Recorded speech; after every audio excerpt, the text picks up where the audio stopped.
አመሰግናለሁ።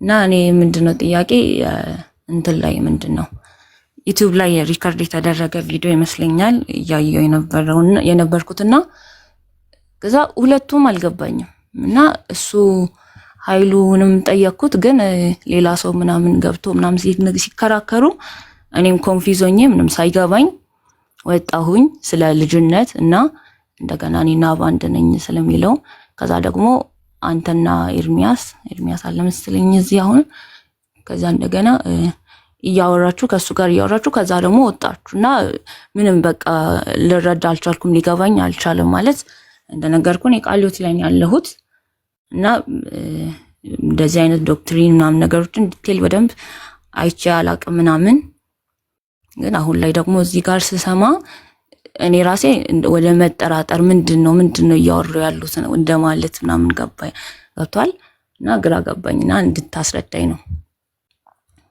እሺ መሰረታዊ የክርስትና ትምህርት ተምረሻል እንጂ? ኦኬ እሺ ግራ የገባሽ ነገር የትኛው ነው? አሁን እኛ ያነሳነው ብዙ ነገር ነው። የትኛው ላይ ነው የበለጠ ጥያቄ የፈጠረብሽ? እኔና አብ አንድ ነን የሚለው ላይ አሁን እሱም ከመጽሐፍ ቅዱስ ነው ጠቅሶ የሚያወራው እናንተም ከመጽሐፍ ቅዱስ ነው ዴቪት እያደረጋችሁ ያላችሁት እና እንዴት እውነቱን እንወቀው ማን ትክክል እንደሆነ እንዴት ነው ልናቅ የምንችለው? አሁን እዚህ ጋር ይሄ ነው ጥያቄሽ?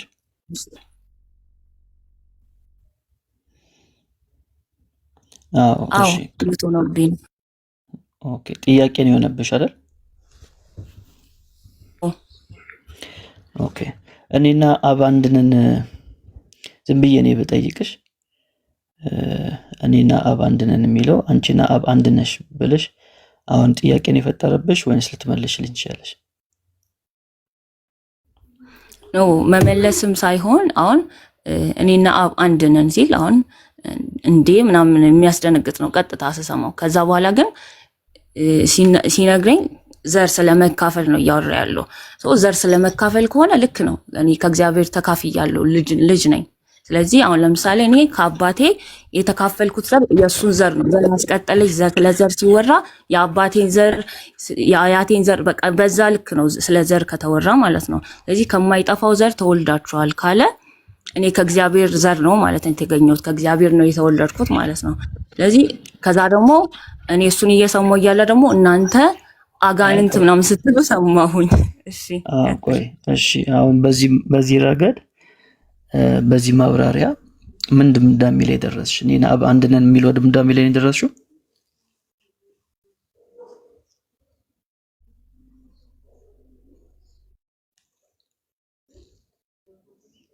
ሚስ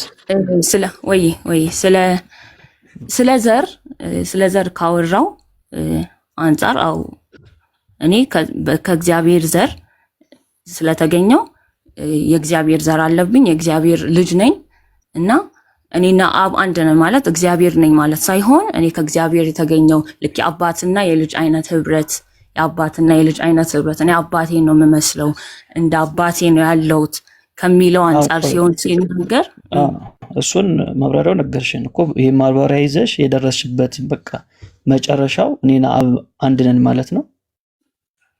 አይ እኔ እኮ አሁን እየጠየቅኩ ነው እኔ እየሰማሁት ነበር እሱ እንደዛ እንደመለስልሽ አንቺን ሰምተሽ አሁን አብራራሽልኝ አይደል እንደዚህ ነው ብለሽ አብራራሽልኝና ይሄን ማብራሪያ አብራርተሽ የደረስሽው መጨረሻ ላይ ኮንክሉዥኑ እኔና አብ አንድ ነን የሚለው ላይ ነው። እኔ ኮንክሉዥን ላይ ብገባኮ ጥያቄ አይፈጥርብኝም ገብቷል ኮንክሉዥን ላይ አልደረስኩም ማለት አሁን እዚህ ጋር እንትን ስለ ወንጌል አማኝ ምንድነው የምትለው የሚለውንም ነገር ነው ማቆም ፈልገው ወር ደግሞ የቃልዮት ራሷ ስለዚህ አብና እኔ አንድ ነን አይደለንም የሚል የሆነ የተጻፈ ነገር ቢኖር ያንን ፈልጌ ሰርች አድርጌ ምናምን አነባለሁ ግን እኔ አሁን ነው ስለዚህ እንደዚህ አይነት ነገር ላይ የሰማው ያለሁት ከዚህ ማለት ነው ከየቱ በቅርብ ነው በየሳምንት ከዛን ጥያቄን የፈጠረብሽ እንጂ ድምዳሜ ላይ አልደረስሽም። አሪፍ እሱን ማወቅ ስለፈለኩኝ ነው። ጥሩ የመጀመሪያው ነገር እንግዲህ እንደ ወንጌል አማኝ እኔና አብ አንድ ነን የሚል ትምህርት የለም። ቃለ ሕይወትም እንግዲህ ቤኪ ከቃለ ሕይወት ነው። እኔና አብ አንድ ነን የሚል ትምህርት እንደሌለ ሲጽፍ እያየሁት ነው። እንደዚህ አይነት የሚባል ትምህርት የለም በወንጌል አማኞች ዘንድ ማለት ነው። እንደ አብያተ ክርስቲያናት እኔና አብ አንድ ነን የሚል ትምህርት የለም። ኢየሱስ ክርስቶስ ብቻ ነው እኔና አብ አንድ ነን የሚለው። ከዛ ውጪ የትኛውም የተፈጠረ ፍጡር እኔና አብ አንድ ነን ሊል አይችልም። የለም፣ እንደዚህ አይነት ትምህርት የለም። ይሄ ትምህርት የኃይሉ ዮሐንስና እሱን የሚመስሉ ሰዎች የሚያስተምሩት የግለሰብ ትምህርት ነው። የቤተ ክርስቲያን ትምህርት አይደለም። የመጀመሪያው ነገር እሱ በጣም ግልጽ መሆን አለበት ማለት ነው። እሱን ራሱ ብትጠይቂው ይሄ ትምህርት ያንተ ነው ወይንስ በቤተ ክርስቲያን ደረጃ ይሄ ትምህርት ይታመናል፣ እንደ ወንጌል አማኝ ይሄ ትምህርት ይታመናል ወይ ብትይው አይታመንም ነው የሚልሽ። ከዚህ በፊትም ተናግሯል። መጽሐፍ ቅዱስን አንብቤ የገባኝ እውነት ነው የሚለው እንጂ እሱም ይሄን አይክድም። እኔ ጠይቄው ስለማቅ ማለት ነው። እንደ አብያተ ክርስቲያናት እንደማይታመን እሱ ራሱ ይመሰክራል። እግዚአብሔር ይስጠው። ለዚህ አለመካዱ ራሱ አንድ ነገር ነው። ይሄ ግልጽ ነው አይደል? እንደዚህ አይነት ትምህርት የለም። ታዲያ እኔና አብ አንድ ነን ምን ማለት ነው ከተባለ ቃሉ የት እንዳለ ታውቂያለሽ? እኔና አብ አንድ ነን የሚለው ቃል የዮሐንስ 10:30 ገወስ ዮሐንስ 10:30 እሱን ሙሉ ክፍሉን አንብበሽ ታውቂያለሽ? ከቁጥር 1 እስከ 29 ትላንትና እሱ እንትን ሲል አንብበናል። ቤት አንድ ላይ ነበር። እንደውም በፋሚሊ ከወንድሞቼ ከቶፍቲ ጋር ምናምን አንድ ላይ ነበር ስናነብ የነበረው። አሁን ራሱ አብረን ነው እየሰማን ያለ ነው፣ እየጠየቅንህም ያለ ነው። እኔ ተወካይ ሆኜ እንጂ። እሺ፣ እየሰማችሁ ነው። ጥሩ። እሺ፣ እንግዲህ እሱን እኔ በጣም ባጭሩ አድርጌ ላስረዳሽ። እዚህ ውስጥም ጥያቄ የፈጠረባችሁ ሰዎች ካላችሁ ዮሐንስ ወንጌል ምዕራፍ 10 ጌታ ስለምንድን ነው እየተናገረ ያለው የሚለውን ነገር አውዱን ጠብቀን ለመተርጎም እንሞክር። እሺ፣ ምንድነው የሚለው ጌታ? በተለይም ከቁጥር 7 ጀምሮ እንደዚህ ይለናል። ኢየሱስም ደግሞ አላቸው፣ እውነት እውነት እላችኋለሁ እኔ የበጎች በር ነኝ። እኔ የበጎች በር ነኝ። ከኔ በፊት የመጡ ሁሉ ሌቦች፣ ወንበዴዎች ናቸው። ዳሩ ግን በጎች አልሰሟቸውም። በሩ እኔ ነኝ ይላል። እሺ፣ በሩ እኔ ነኝ። እንትን አታርጊው፣ ሚዩት አታርጊው። የበለጠ እንዲገባሽ እየተነጋገርን እንዴት ግልጽ እንዲሆን። እሺ፣ እሺ። ባይብል ይዛችኋል? እያያችሁ ነው ባይብል? አዎ። እሺ፣ ቁጥር 9 ላይ ምንድነው የሚለው? በሩ እኔ ነኝ ይላል አይደል? አዎ። እስኪ ያኛው ስልክ ላይ በሩ እኔ ነኝ፣ በእኔ የሚገባ ከሆነ ይድናል። በእኔ የሚገባ ቢኖር ይድናል አይደል የሚለው? አዎ። እሺ፣ ስለዚህ እዚህ ጋራ በሩ ማን ነው? ኢየሱስ። ኢየሱስ ነው አይደል? አሁን ለምሳሌ እዚህ ጋራ አንቺ በር መሆን ትችያለሽ? አይ፣ የበጎች በር አቺም ማለት አቺም። እሺ፣ ከዛ ቁጥር 10 ላይ ሌባው ሊሰርቅና ሊያርድ ሊያጠፋም እንጂ ስለሌላ አይመጣም፣ እኔ ሕይወት እንዲሆንላችሁ እንዲበዛላችሁ መጣው ይላል አይደል? ስለዚህ ኢየሱስ የመጣው እንድናገኝ ነው፣ ሕይወት እንድናገኝ ነው። ስለዚህ እኔ ሕይወት ነኝ ማለት የሚችለው ማን ብቻ ነው? ኢየሱስ። ኦኬ፣ አንቺ እኔ ሕይወት ነኝ ማለት ትችላለሽ? አይ፣ አቺ። ጥሩ። ቁጥር 11 ላይ መልካም እረኛ እኔ ነኝ፣ መልካም እረኛ ነፍሱን ስለ በጎቹ ያኖራል። እረኛ ያልሆነው በጎቹም የእርሱ ያልሆኑ ሙያተኛ ግን ተኩላ ሲመጣ ባየ ጊዜ በጎቹን ትቶ ይሸሻል፣ ተኩላም ይነጥቃቸዋል፣ በጎቹም ይበትናቸዋል። ሙያተኛ ስለሆነ ለበጎቹም ስለማይገደው ሙያተኛው ይሸሻል። መልካም እረኛ እኔ ነኝ ይላል። አሁን ቁጥር 14 ላይ በደንብ ተመልከች። መልካም እረኛ እኔ ነኝ ካለ በኋላ ቀጣይ ያለውን ተመልከቹ። ምንድን ነው የሚለው? አብም እያየሹ ነው ባይብሉ? ቁጥር 14 ነው። 14 እና 15 አንድ ላይ ነው። አብ እንደሚያውቀኝ እኔም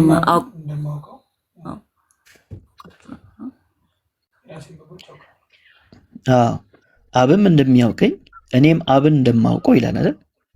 አዎ እሺ አብ ማንን ያውቃል? ኢየሱስን ያውቃል አይደል? ያ ኢየሱስ ደግሞ ማንን ያውቃል? አብን ያውቃል አይደል? በሁለቱ መካከል መተዋወቅ አለ። ያ ከዛ ሊቀጥልና የራሴን በጎች አውቃለሁ፣ የራሴን በጎች ደግሞ ምን ያደርጉኛል? ያውቁኛል። ስለዚህ እኛ ማንን ነው የምናውቀው? ኢየሱስን እናውቃለን፣ እረኛችን ስለሆነ። ኢየሱስ ደግሞ ማንን ያውቃል? አባቱን ያውቃል አይደል? አዎ እኛ የምናውቀው ማንን ነው? ኢየሱስን፣ እረኛችንን ነው የምናውቀው። አብን ደግሞ የሚያውቅ ማን ነው? ኢየሱስ ነው። በጣም አሪፍ። ስለዚህ አብ ኢየሱስን ያውቃል፣ ኢየሱስ አብን ያውቃል። እኛ ግን የምናውቀው ማንን ነው? እረኛችን ነው የምናውቀው። እሺ ከዛ ይህን ከተናገረ በኋላ ከዚህም በረት ያልሆኑ ሌሎች በጎች አሉኝ ይልና ከዛ በኋላ ምን ይላል? እኔ በፍቃዴ አኖራታለሁ ቁጥር 18 ላይ እንጂ ከኔ ማንም አይወስዳትም ይላል። ያው ነፍሱን ስለ በጎቹ ሊሰጥ እንደሆነ ይናገራል። ላኖራ ስልጣን አለኝ፣ ደግሞ ላነሳት ስልጣን አለኝ። ይህችን ትእዛዝ ከአባቴ ተቀበልኩ። እንግዲህ ከዚህ ቃል የተነሳ በአይሁድ መካከል እንደገና ምን ሆነ? መለያየት ሆነ። ከእነርሱም ብዙዎች ጋኔን አለበት አብደዋል፣ ስለምንስ ሰሙታላችሁ አሉ። ሌሎችም ይህ ጋኔን ያለበት ሰው ቃል አይደለም፣ ጋኔን የዕውሮችን አይኖች ሊከፍት ይችላልን አሉ።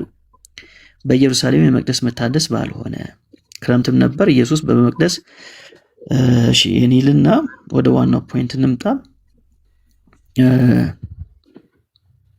ቁጥር 28 ላይ ተመልከቹ። ምን ይላል? እኔም ሕይወት እሰጣችኋለሁ። እሺ የዘላለም ሕይወት ሰጪው ማን ነው? ኢየሱስ። የዘላለም ሕይወት የሚሰጠው ለማን ነው? ኢየሱስ ለኛው ላመኑት። አዎ ለበጎቹ አይደል? በጎቹ ስለሚል 27 ላይ በጎቼ ድምፄን ይሰማሉ እኔም አውቃቸዋለሁ ይከተሉኝማል አይደል የሚለው 27 ላይ። ስለዚህ ኢየሱስ እረኛ ነው። ስለዚህ ለበጎቹ ምን ይሰጣል? የዘላለም ሕይወት ይሰጣል አይደል? እሺ አንቺ የዘላለም ሕይወት ትሰጫለሽ? አይ አልሰጥም። አትሰጭም። እሺ የዘላለም ሕይወት ትሰጣችኋለሁ። ለዘላለም ምን አይሉም? አይጠፉም። እሺ ከእጄም ማንም አይነጥቃቸውም አይደል? እንደዛ የሚለው ቃሉ ከእጄም ማንም አይነጥቃቸውም። ከዛ 29 ላይ የሰጠኝ አባቴ ከሁሉ ይበልጣል፣ ከአባቴም እጅ ሊነጥቃቸው ማንም አይችልም። ስለዚህ ኢየሱስ የዘላለም ሕይወት ይሰጣል አይደል? አባቱም የዘላለም ሕይወት ይሰጣል አይደል? እሺ ከኢየሱስ እጅ መውሰድ የሚችል ተኩላ አለ? የለም። እሺ ከአባቱ እጅ በጎቹን ነጥቆ ሊወስድ የሚችል ተኩላ አለ? ምን አልከኝ? ከአባቱ እጅ ነጥቆ ሊወስድ የሚችል ተኩላ አለ? የለም አይደል? የለም። እሺ ኢየሱስ ሕይወት ይሰጣቸዋል አይደል ለበጎቹ? በዚሁ ልክ ደግሞ አብም ለበጎቹ ሕይወትን ይሰጣል አይሰጥም? ይሰጣል። እሺ ከዛ ቁጥር 30 ላይ ምንድን ነው የሚለው? ይህን ከተናገረ በኋላ እኔና አብ አንድ ነን። እሺ እኔና አብ አንድ ነን ሲል እዚህ ጋር ኢየሱስ ምን እያለን ነው? እኔ ሕይወትን እንደምሰጥ አባቴም ሕይወት ይሰጣል፣ ከእኔ እጅም ማንም እንደማይነጥቅ ከአባቴም እጅ ማንም አይነጥቅም። ስለዚህ እኔና አብ አንድ ነን አለ። ስለዚህ አሁን በዚህ ኮንቴክስት መሰረት አንቺ እኔና አብ አንድ ነን ማለት ትችላለሽ? አሁን እዚህ ጋር ህይወት ስለመስጠት እንደገና የዘላለም ህይወት ምናምን ስለሚለው ከሆነ ዘላለም ህይወት እኔ አልሰጥም። በቃ ሌላ ነገር የለም። ኮንቴክስቱን አየ ነው አይደል? እኔና አብ አንድ ነን አለ። ከዛ ላይ ይህን ሲናገር አይሁድ ምን ያደረጉ? ድንጋይ ያነሱ አይደል? ቁጥር 31 አይደል? አዎ ድንጋይ ያነሱበት ይህን ልክ እንደተናገረ። ከዛ ኢየሱስ ጠየቃቸው፣ ከአባቴ ብዙ መልካም ስራ አሳያችሁ፣ ከእነርሱ ስለማናቸው ስራ ትወግሩኛላችሁ ብሎ መለሰላቸው። አይሁድም ስለ መልካም ስራ አንወግርም፣ ስለ ስድብ አንተ ሰው ስትሆን ራስን ምን አድርገሃል አሉት? አምላክ አድርጋለሁ። አምላክ ለምንድን ነው አምላክ አድርገሃል ያሉት? ያው እኔና አብ አንድ ነን ስላለ አምላክ ከአምላክ ጋር ተስተካከል በሚለው በቃ ይሄ ነው። ስለዚህ እኔና አብ አንድ ነን ማለት እኔ ከአብ ጋር እኩል ነኝ፣ አምላክ ነኝ ማለት ነው። እሺ ሜሎሲ አንዴ ይቅርታ ወንድሟ ነኝ አብረን ያለ ነውና አሁን እኔ ጥያቄ ሆነብኝ ምን መሰለህ? እሺ እኔና አብ አንድ ነን ያለው በሰውነቱ ነው ወይ በአምላክነቱ ነው? እኔና አብ አንድ ነኝ ያለው ያ እንዴ በአምላክነቱ ነው እንጂ ምን ጥያቄ አለው? በአምላክነቱ ነው። አዎ ምንም ጥያቄ የለው። እሺ እኔ የምለው ሎጎስ ነው እኮ እሺ አንድ አካል ስለሆነ የምንለው ያ አንድ አካል ደግሞ ቃል ነው። ኦኬ እኮ ስለዚህ አሁን አብ ከኔ ይበልጣል ያለውስ ዮሐንስ ወንጌል ምዕራፍ 14 ላይ አብ ከኔ ይበልጣል ያለውስ? አዎ እሱ ደግሞ ኢየሱስ ክርስቶስ ሰው ስለሆነ በሰውነቱን ተረጉመዋለን። ከመላእክትም ያንሳል ተብሏል ዕብራውያን ላይ። እሺ አሁን ግራ የሚያጋባው ነገር ምን መሰለ? እኛ ለማወቅ ስለሆነ አሁን አንዳንዴ ምን አለ መሰለ እኛ አንድ እንትን የለንም፣ አንድ ጎራ የለንም፣ ከእናንተም ከነሱም ወገን አይደለንም። ጀስት እኛ ለማወቅ ነው የምፈልገው። ግን እዚህ ጋር ምን ይላል መሰለ አሁን ዮሐንስ ወንጌል 14 ላይ ያለው ቃል ደግሞ ምን ይላል? ከላይ ሰላሜን እተውላችኋለሁ ይልና መቼም ሰላም የሚትልን አስሩን ጨርስ መጀመሪያ አስሩን አስማ በያንተን ሐሳብ እኮ ገባን። አሁን ስለዚህ አብ አንድ ነን ማለት የሚችል ኢየሱስ ብቻ ነው። ዳትስ ኢት። አሁን እሱን ማለት ነው። አሁን እኔ ጎራ ሳልይዝ አንድ ወገን ሳልሆን ወይም ካንተም ከሱም ጎን ሳልሆን መሀል ላይ ሆኜ ባዳምጥ ይሄ የአንተ ሐሳብ ነው ብዬ ነው አይደል ማምነው? ምክንያቱም እሱም ራሱን ቃል ሐሳብ ሳይሆን መጽሐፉ የሚለውን ነው እያሳየው ያለሁት። መጽሐፉ እንደማይል ከተናገርኩ እዚህ ጋር አይልም በለኝ ዮሐንስ 10 ላይ ይኸውልህ እንትን እኮ አይደለም እያልኩ ያለሁት ምን መሰለ፣ እሱም እኮ መጽሐፉን ከሌላ መጽሐፍ እኮ አይደለም ያነበበልኝ፣ እሱም ራሱን ያነበበው። ግን አሁን አንተ ስላለ ጥያቄ ስለፈጠረብህ የሱን ሐሳብ ተወውና አሁን ጥቅሱን እያየን አይደል ያለ ነው። እዚህ ዮሐንስ ወንጌል ምዕራፍ 10 ላይ እኔ ከተናገርኩት ውጪ ካለ እዚህኛው ቦታ ላይ እንደዛ አይልም በለኝ፣ ወይም ደግሞ ይሄኛው ጥያቄ ፈጥሮብኛል ዮሐንስ ወንጌል 10 ላይ በለኝ። ገባኝ ሜሎስ። አሁን እኔ የኔን ሐሳብ ስማኝ ደግሞ እሺ፣ አንተን ሰምቻለሁ፣ የኔን ሐሳብ ስማኝ። አሁን እኔ ከሁለታችሁም ወገን አይደለሁም፣ አንድ ማወቅ ነው የምፈልገው። ስለዚህ የሁለታችሁን አሁን ወደ ኮንክሉዥን ለመድረስ ይሄ የሜሎስ ሐሳብ ነው፣ ይሄኛው ደግሞ የኃይሉ ሐሳብ ነው ብዬ ነው እያዳመጥኩ ያሉት ሁለቱን። ከዛ ከሁለቱ ልቤ የፈቀደው ነው አይደል? እኔ ነኝ አይደል የምቀበለው? አዎ አንተ ነህ።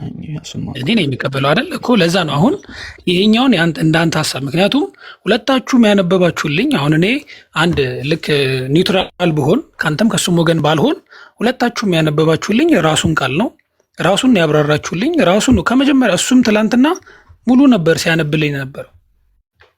ገብቷል? እሱም ሙሉን አንብቦ ነው የራሱን መረዳት የነገረን። ከዛ አሁንም አንተ ሙሉን አንብበ የራስን ነገር ነው የነገርከን። አንተ የምታምነውን ነገር ነው አይደል የነገርከን? አዎ እኔ ማምነው ብቻ ሳይሆን እንደ ወንጌል አማኝ የሚታመነው እውነት ነው የነገርኳችሁ። የእሱ የግሉ ነው፣ እንደ ወንጌል አማኝ አይደለም የነገራችሁ። እኔ እንደ ወንጌል አማኝ፣ በተለይ ደግሞ እንደ ኢትዮጵያ ወንጌል አማኝ፣ እንደ ኢትዮጵያ ፕሮቴስታንት አብያተ ክርስቲያናት የሚታመነው ይሄ ነው። ኦኬ እሺ ይሁን። እንደዛም የግለሰብ አይደለም የነገርኩ፣ የኮሚኒቲ የአብያተ ክርስቲያናት እምነት ነው የነገርኩ። ገብቶኛል። አሁን እኔ እንደዛ ስለዋውን ለምሳሌ እሱ ምን መሰለ ትላንት ያለኝ አንዴ ድምፅ ላሰማላችሁ እንዳይዘጋ። ቴንኪው ዘግይታችሁ የመጣችሁላችሁንም ሰላም ብያለሁ። ጸጋ ይብዛላችሁ፣ ተባረኩ፣ ቀጥሉ ወገኖች። ከቻላችሁ ሼሩ 10,000 ግባ፣ ታቡም ትንሽ ከፍ ብታደርጉት መልካም ነው። ጸጋ ይብዛላችሁ፣ ተባረኩ። ቴንኪው ሜላ፣ ቀጥሉ። እሺ ልቀጥል ሜሎስ? ቀጥል። እሺ እና አሁን እኔ ለምሳሌ አንድ ሙስሊም ጓደኛ ነበረኝ፣ እንደዚሁ በተመሳሳይ ምናምን የሚያወራኝ ማለት ነው፣ በመሀል ማለት ነው። ሌላ እንዲህ ስናወራ የሚያወራኝን ነገር ልንገርና፣ ለምሳሌ ቅድም አንተ ስልትል ነው እንደውም የመጣልኝ ልጁ እንደዛ ስለጠየቀኝ ማለት ነው። አሁን እኔ እንደዚህ አይነት ነገር አልፈልግም። ኦልሬዲ ከድሮም ጀምሮ ምናምን እንደዚህ አይነት ነገር ምናምን አልፈልግም ነበር፣ ግን በመሀል ግራ አጋቡን። አሁን ብዙ ሰዎች መጡና የትኛው እንደምንቀበል ግራ ስላጋቡን ነው እናንተ ጋርም ገብተን ጥያቄ የምንጠይቀው። እና ልክ ቅድም አንተ ምን አልከኝ? ከላይ እኔ በጎቼን አውቃቸዋለሁ እነሱም ያውቁኛል ከእጄ የሚነጥቃቸው የለም ምናምን የሚለውን ቃል ሙሉን አነበብከውና ከላይ በጎቼ ምናምን ስላለ ከስር እኔና አብ አንድ ነን ያለው ከላይ በጎቹን የሚጠብቀው ራሱ ኢየሱስ ነው ብለህ ነው አይደል የነገርከን?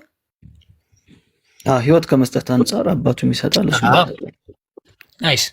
ልክ በዛው አንተ ባልክበት ሁኔታ ደግሞ አንድ ይህንን ቃል አንዴ ብትመልስልኝ ግልጽ ይሆንልኛል ብዬ አስባለሁ። ዮሐንስ ወንጌል ምዕራፍ 14 ላይ ያለውን ቃል ታውቃለህ? 14:27 ጀምሮ ያለውን ማለት ነው። ሰላሜን እተውላችኋለሁ ሰላሜን እሰጣችኋለሁ አለን አይደል? ጥያቄን አስቀምጥ። እሺ ያለን ያው ራሱ ኢየሱስ ነው። ሰላሜን እሰጣችኋለሁ ማለት ያው መቼም በሰውነቱ ነው አትለኝም። ምክንያቱም እኛ ሰላም መስጠት አንችልም፣ ሰላምንም መተው ስለማንችል ማለት ነው። አንተ ቅድም ባልከው መንገድ እየሄድኩ ስለሆነ ነው። ከዛ በኋላ ልባችሁ አይታወክ አይፍራ ካለ በኋላ እኔ እሄዳለሁ አለ ራሱ ኢየሱስ። ከዛ በኋላ ወደ እናንተ እመጣለሁ እንዳልኳችሁ ሰማችሁ አለና የምትወዱኝ እስከሆናችሁ አብ ከኔ ይበልጣል አለ። እየሰማኝ ነው ሚሉስ? አዎ እየሰማሁ እንድትጨርስ ብዬ ነው። እኮ አብ ከኔ ይበልጣል። ከዛ ወደ አብ በመሄዴ ደስ ባላችሁ ነበር አለና አሁን እዚህ ጋር በአምላክነቱ ከወሰድን በአምላክነት ያው እንግዲህ አብያተ ክርስቲያናትም እንደሚያስተምሩት አብና ወልድ ይበላለጣሉ ብለን አናምንም። በአምላክነት ደረጃ እያወራ ያለው በሰውነት ደረጃ እንደሆነ ግልጽ ነው፣ ሁላችንም የምናውቀው ነው። ግን ደግሞ ሰው ደግሞ ሰላም ይተዋል ወይ ብለን ስናስብ ደግሞ አይደለም ነው። ይህንን ነገር ካስረዳኝ አይ ቲንክ ያኛው የሚገባኝ ይመስለኛል ነው ጥያቄ። እኔ ከዚህ በፊትም ተጠይቄ ስለማውቅ ማለት ነው። ቴንክ ዩ። እሺ በጣም አሪፍ። እሺ እንግዲህ ለዚህ በጣም ቀላሉና አጭሩ መልስ ምን መሰለህ? ኢየሱስ ክርስቶስ ከኔ አብ ይበልጣል ያለበት ምክንያት ምንድን ነው ነው የመጀመሪያው ነገር። ኮንቴክስቱን ማወቅ አለብን። ለምንድን ነው የመጀመሪያው ነገር እንደዛ ያላቸው?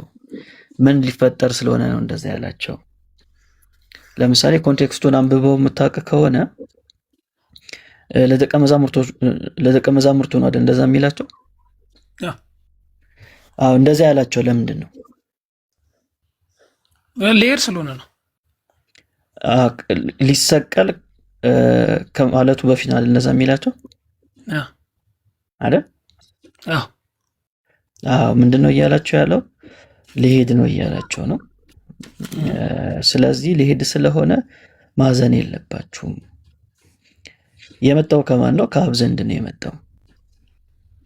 ስለዚህ አሁን ደግሞ ወደ የት እሄዳለሁ ነው የሚላቸው? እመለሳለሁ። ስለዚህ የምትወዱኝ ከሆነ ከኔ አብ ይበልጣልና ወደ አብ በመሄዴ ደስ ባላችሁ ነበር ይላቸዋል። አሁን ጌታችን ኢየሱስ ክርስቶስ ፍጹም አምላክ ፍጹም ሰው እንደሆነ መጽሐፍ ቅዱሳችን ይነግረናል። ሁለት ባህሪ እንዳለው መጽሐፍ ቅዱሳችን ይነግረናል። ስለዚህ አሁን ለደቀ መዛሙርቶቹ ሊሄድ ነው ሲል እነሱ ስለታወኩ ስለፈሩ ምንድነው የሚላቸው? ከኔ አብ ስለሚበልጥ በዚህ ደስ ይበላችሁ። ለምን? ወደሱ ነው የሚሄደው። ይሄ ነው እያላቸው ያለው። የኮንቴክስቱ ሐሳብ ይሄ ነው። ኢየሱስ ክርስቶስ ፍጹም ሰው ነውና ከሰውነቱ አንጻር ከአብ ያንሳል ወይ ከተባለ ምንም ጥያቄ የለው። ከመላእክትም ያንሳል ተብሏል ዕብራውያን ላይ። ለምን? ስለሚሞት አይደል? መላእክቶች አይሞቱም አይደል? ኢየሱስ ክርስቶስ ግን ስለሞተ በዛ አውድ በዛ መነጽር ከመላእክት ያንሳል የሚል ቃል የዕብራውያን ጻፊ ይጠቀማል። ግን ከመላእክት ያንሳል ማለት በምንነቱ ደረጃ ከነሱ ያንሳል ወይ ከተባለ አይደለም። እዛው ዕብራውያን ላይ ደግሞ የነሱ ሁሉ ፈጣሪ እንደሆነ መላእክቶች ሁሉ ለሱ ሊሰግዱለት የተገባ እንደሆነ ይናገራል። ስለዚህ መጽሐፍ ቅዱሱን ባላንስ አድርገን ስናየው በሙላት ስንረዳው ጌታችን ኢየሱስ ክርስቶስ ዮሐንስ ወንጌል ምዕራፍ 14 ላይ ሊሄድ ነው ስላላቸው ልባቸው እንዳይታወቅ ከኔ አብ ስለሚበልጥ ወደ ተሻለ ቦታ ነው የሚሄደው እያለ እየነገራቸው ነው ያለው እንጂ በህይወትን በመስጠት ጉዳይ በመመለክ ጉዳይ ግን ኢየሱስ ክርስቶስ ከአብ ጋራ አንድ ነው።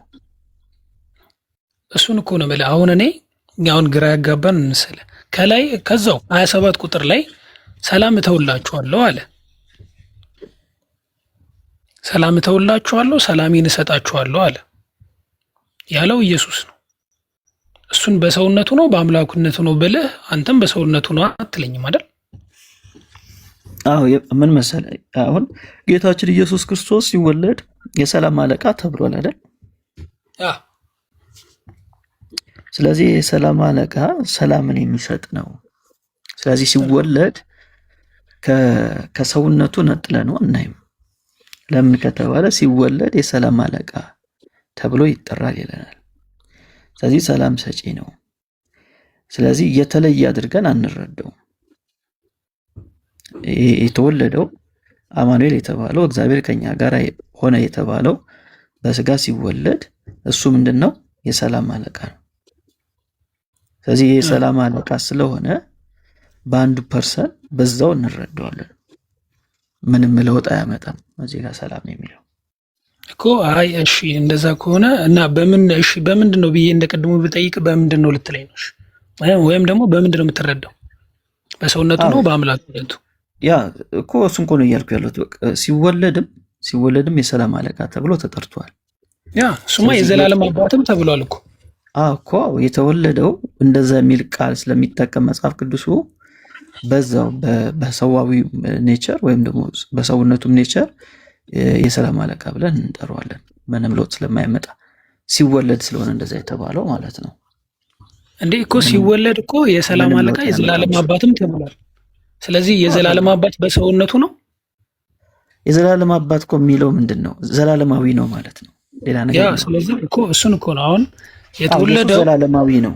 ኢየሱስ ሰው ከሆነ በኋላ ዘላለማዊ ነው ማለት ሰውነቱ የሚቀር አይደለም፣ የሆነ ሰዓት ላይ የሚተወው አይደለም፣ ለዘላለም ሰውም ነው።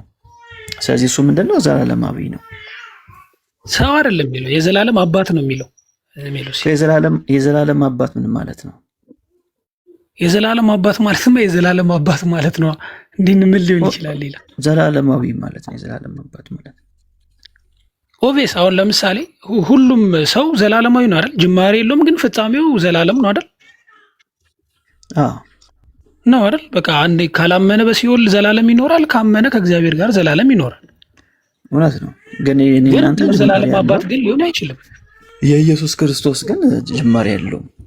ያው እሱን አውቃለሁ እኮ ለዛ ነው እንጂ አሁን እሱ በሰውነቱ እንዴት የዘላለም አባት ሊሆን ይችላል ነው ጥያቄ። አይ ምን መሰለህ፣ አንድ ፐርሰን ስለሆነ ያለው ስናወራ አሁን ይሄ በአምላክነቱ ይሄ በሰውነቱ ምልህ እንድትረዳው ነው እንጂ አንድ ፐርሰን ያለው ብለን ነው የምናምነው። ስለዚህ አንዱ ኢየሱስ ነው። ለምሳሌ ተራብኮ ሲል ኢየሱስ ክርስቶስ አንዱ ኢየሱስ ክርስቶስ ነው የሚራበው። ግን ኢየሱስ ክርስቶስ ሁለት ባህሪ ያለው ብለን ስለምናምን መጽሐፉም ስለሚናገር ለማስረዳት ከሰውነት ባህሪው የተነሳ እንደዚህ ያለ ብለን እናስቀምጣለን ማለት ነው እንጂ የተራበው ማን ነው? ራሱ እኮ ኢየሱስ ነው የተራበው ማለት ሎጎስ የምንለው ቃል የምንለው አምላክ የምንለው በሰውነቱ ተራበ ነው የምንለው። ኢቭን ይህ ብቻ ይቅርና ሞተ ራሱ የምንለው እኮ አምላክ በስጋ ሞተ ነው የምንለው። ሎጎስ በስጋ ሞተ ነው የምንለው። ለጥለን ስጋው ብቻ አንልም፣ አምላክ በስጋ ሞተ ነው የምንለው። ምክንያቱም ቃል ስጋ ከሆነ በኋላ መነጣጠል ስለሌለ ማለት ነው፣ መለያየት ስለሌለ ለማስረዳት የሰዋዊ የሆኑ ባህሪያቶችን ከሰውነት ባህሪ አንጻር እንደዚህ ነው እንላለን እንጂ ነጥለን ሁለት አድርገነውም አይደለም። ኢየሱስን ይሄ ሰውነቱ ነው ይሄ አምላክነቱ ነው ብለን መነጠልም አንችልም። ምክንያቱም አንድ ፐርሰን ስለሆነ ያለው አንድ ፐርሰን ያለው እንኳን ይቅርና ሲሞት ራሱ አምላክ በሰውነት ሞተ ነው የምንለው። የህይወትን ራስ ገደላችሁ ስለሚል ማለት ነው ሐዋርያው።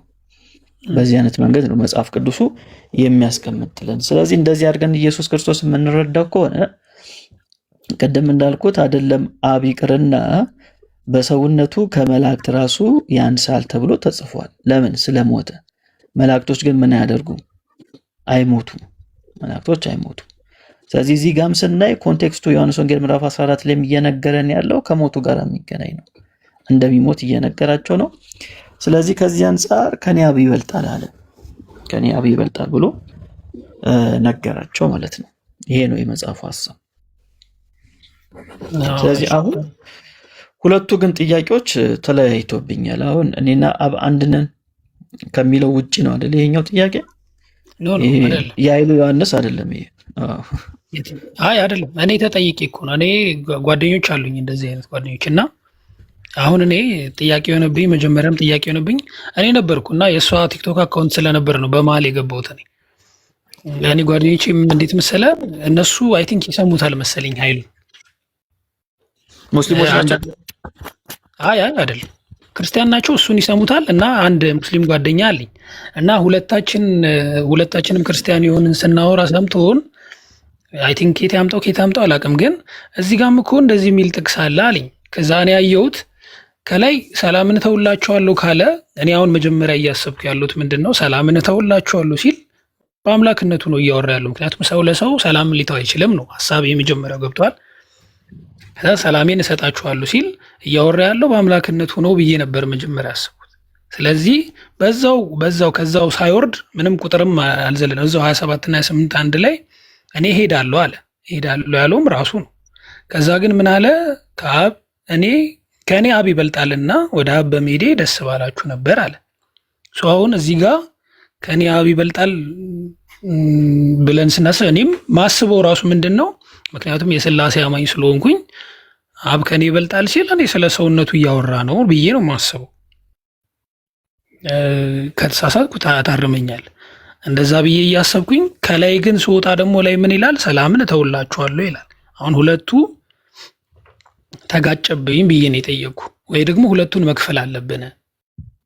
አይ አይጋጭም። ምን መሰለህ አሁን ዮሐንስ ወንጌል ምዕራፍ 14ን ላይ ሀሳብ ያለው ለምሳሌ እዛው ዮሐንስ ወንጌል ምዕራፍ 14 ላይ ፊልጶስ የጠየቀው ጥያቄ አለ አይደል? ጌታ ሆይ ቁጥር 8 ላይ ቁጥር 8 ላይ ምን ይለዋል ፊልጶስ? ጌታ ሆይ ምን ብሎ ነው የሚጠይቀው? አብን አሳየንና ይበቃናል። ከዛ ኢየሱስ ምን አለው? አንተ ፊልጶስ ይህን ያህል ዘመን ከእናንተ ጋር ስኖር አታውቀኝምን? እኔን ያየ አብን አይቷል። እኔን ያየ አብን አይቷል አለው አለ። ምንድን ነው ኢየሱስን ማየት አብን ማየት ማለት ምንድን ነው? እንዴት ማለት ምን? አሁን እኔን ያየ አብን አየ አለ አይደል ኢየሱስ። እንደዛ ሲል ምን እያለን ነው? እኔ አብን እመስላለሁ ነው። እመስላለሁ ማለት በስጋ ሳይሆን ለምሳሌ ዮሐንስ ወንጌል ላይ አብን የተረከው እሱ ነው አይደለም? ማንም አይቶት የማያውቀውን አብ የተረከው ራሱ ነው በቅፉ። ስለዚህ እኔን ካየ አብን እንዳየ ይቆጠራል ነው እኔ የሚገባኝ። እሺ ምንድን ነው ቁጥር 10 ላይ የሚለው? እኔ በአብ እንዳለሁ አብን በእኔ እንዳለ አታምንምን አሉ። እኔ በአብ እንዳለሁ አብን በእኔ እንዳለ። እሺ ከዛ በኋላ ምንድን ነው የሚነግራቸው ነገር? እኔ የምናገራቸው ቃል ከራሴ አልናገረውም፣ ነገር ግን በእኔ የሚኖረው አብ እርሱ በስራውን ይሰራል ይላል አይደል? እሺ ኢየሱስ አብ ኢየሱስ ውስጥ እንዳለ አማኞች ውስጥ አለ ነው ብለህ ታስባለህ? አሁን ኢየሱስ አብ በእኔ እንዳለ እንደሚለው አብ በእኔ እንዳለ እርግጠኛ ነህ? ኦኬ እስቲ ድጋሚ አንብበው። እኔ በአብ እንዳለሁ አብን በእኔ እንዳለ አታምንምን አሉ። ኦኬ ስለዚህ አንተ በአብ ውስጥ አለ ነው። ስለዚህ ይህ ጥቅስ ለአንተ ሆነ። ግን ደግሞ እኔ የምነግራችሁ ቃል ከራሴ አልናገረውም ይላል ደግሞ። እሱ ላይ እንመጣለን ምን እንደሆነ ሀሳቡ። ግን እዚህ ጋር ምንድን ነው የሚለው? እኔ በአብ እንዳለሁ አብን በእኔ እንዳለ አታምንም አይደል? ስለዚህ አንተ በአብ ውስጥ የለህም። በአብ ውስጥ መኖር ማለት ነው ሄሉስ አንዴ ይቅርታ። በስላሴ ትምህርት ምን የሚባል ነገር አለ መሰለህ? ፔሪኮሬሲስ የሚባል ትምህርት አለ። ህብረ ኑረት ተብሎ በአማርኛ ይጠራል። ምንድን ነው? አንዱ አካል በአንዱ አካል ህልው ነው። ለምሳሌ እኔ ብሞት አንተ በህይወት ትቆያለህ? ምክንያቱም እኔ እናንተ ምንም የሚያገናኘን ነገር የለም አይደል? ለምሳሌ አሁን አንተ ያለህበት ቦታ ላይ እኔ የለውም አይደል? አይደል? አዎ ይሰማል። የለውም። ምክንያቱም ያገናኘን ነገር ስለሌለ ማለት ነው። በአብ ውስጥ ወልድ አለ፣ በወልድ ውስጥ አብ አለ። ምን ማለት ነው? አንዱ ባለበት አንዱም አለ። መለያየት በእነሱ ዘንድ ስለሌለ ማለት ነው። እና በስላሴ ትምህርት አንዱ በአንዱ ውስጥ አለ። ሜቢ ቃሉን ጻፎና በደንብ ልታነብበት ይችላል። ፔሪኮሬሲስ ተብሎ ይጠራል። አንዱ በአንዱ አለ፣ ወይም በአማርኛው ህብረ ኑረት ተብሎ ይጠራል። ስለዚህ ይህንን ሊል የሚችለው ማን ብቻ ነው? ኢየሱስ ክርስቶስ ብቻ ነው። ከሱ ውጪ ማንም ሊል አይችልም። ኢየሱስ በአብ አለ፣ አብም ደግሞ በማን አለ? በኢየሱስ ክርስቶስ አለ።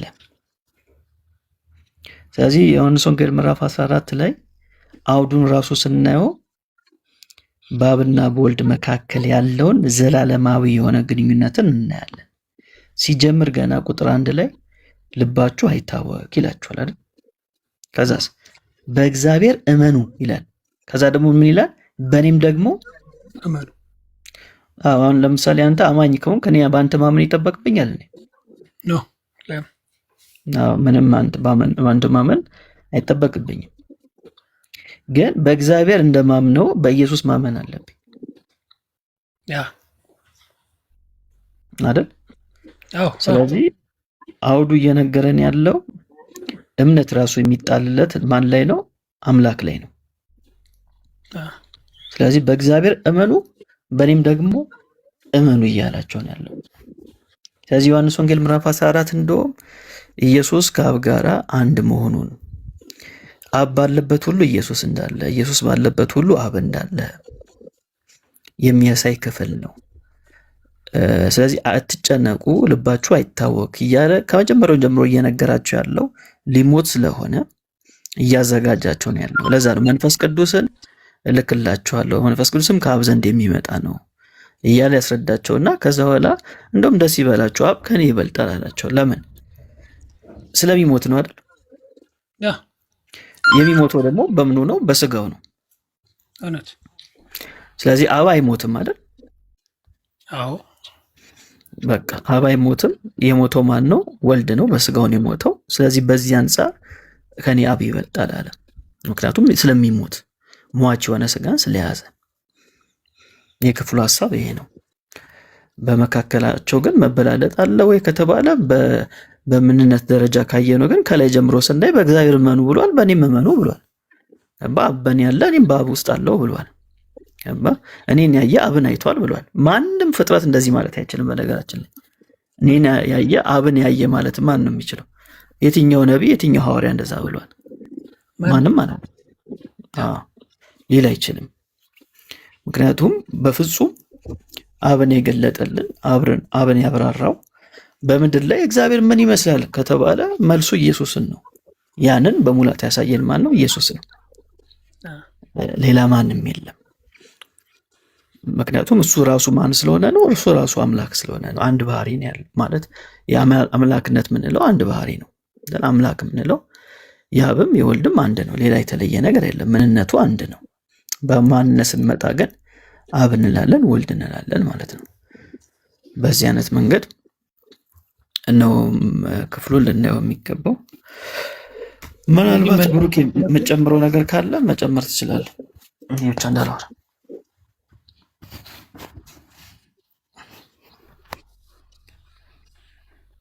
በቃ ስለዚህ መለየት ያለብን ሜሊ እንደገባኝ ከሆነ ስለዚህ መለየት ያለብን አምላክነት ያለውንና በስጋው ያለውን ነገር ነው መለየት ያለብን ማለት ነው። አዎ ስንለይም በጣም ጥንቃቄ ማድረግ ያስፈልጋል። ኢየሱስን መገንጠል እንዳይሆን በጣም ጥንቃቄ ያስፈልገዋል። ምክንያቱም አንድ አካል ነው ብለን ስለምናምን ሁለት አድርገን እንዳንረዳው። ኢየሱስ ሲባል ዝም ብሎ ከአምላክነቱ የተለየ መሰለ። አሁን ለምሳሌ አምላክ ስንል ዝም ብለን ገብቶኛል። አሁን ምን እያልን ነው? ለምሳሌ ሞተ ስንል አምላክነቱን አናስገባም እዛ፣ ምክንያቱም አምላክ የሚሞት ስላልሆነ። እንደሱ አይደለም። አምላክ በስጋ ሞተ እንላለን እኮ። ገባኝ። አሁን አንድ ሰው መጥቶ ቢጠይቅና አምላክህ ይሞታል ምናምን ቢለኝ አይ ነው ምለው። አምላክማ የተገለጠው በስጋ እኮ ገባኝ። የተገለጠው በስጋ ስለሆነ አምላክ በስጋ ሞተ ነው የምለው አይደል? የስ ልክ ነው። ልክ በዛው ተመሳሳይ አሁን ይሄ አብ ከኔ ይበልጣል ያለውን አምላክ በስጋው ከአብ ይበልጣል ወይ ነው ምለው እኮ። አሁን እኮ ጥያቄ እሱ ነው ግራ የገባኝ። ምንድን ነው ልክ በዛኛው አምላክ ስለሚሞት ያልኩ እኮ ለዛ ነው ስለሚሞት፣ አብ ደግሞ ስለማይሞት ሟች ስጋን ስለያዘ ኢየሱስ ከዛ አንጻር አብ ስለማይሞት ኢየሱስ ስለሚሞት ከዛ አንጻር ሟችን ስጋ ስለያዘ እንደውም አብ ከኔ ይበልጣል ደስ ሊላችሁ ነው የሚገባው ምክንያቱም ወደሱ ስለሚሄድ ብሎ ኢየሱስ ይናገራል። በዚህ አይነት ራሱ ቃሉ ላይ እንዳለው ማስረዳት ነው።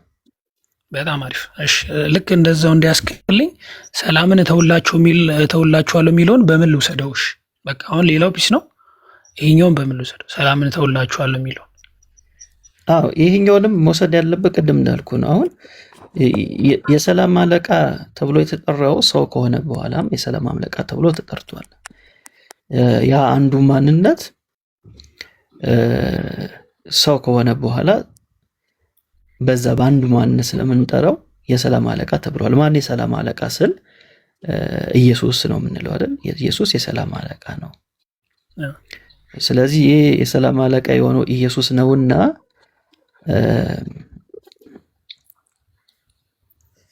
ያለውን ሰላም ለማን ሲሰጥና ያለን ለደቀ መዛሙርቶቹ እተውላቸዋለሁ ይላቸዋል።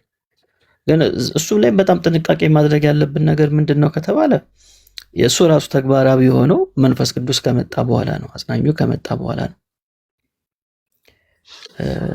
ምክንያቱም በዛ ጊዜ ገና ሲሰቀል ኢየሱስን አይተናቸው እንዴት እንደሆኑ አይደል? ተመስመሳቸው እንዴት እንደጠፋ እናያለን።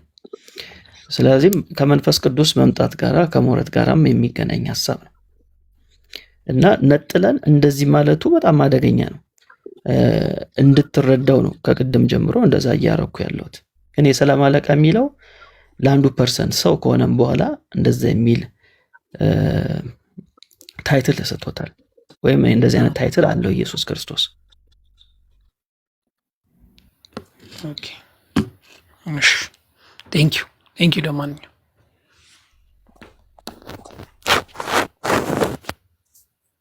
ይሰማላ። አመሰግናለሁ ሜልስ።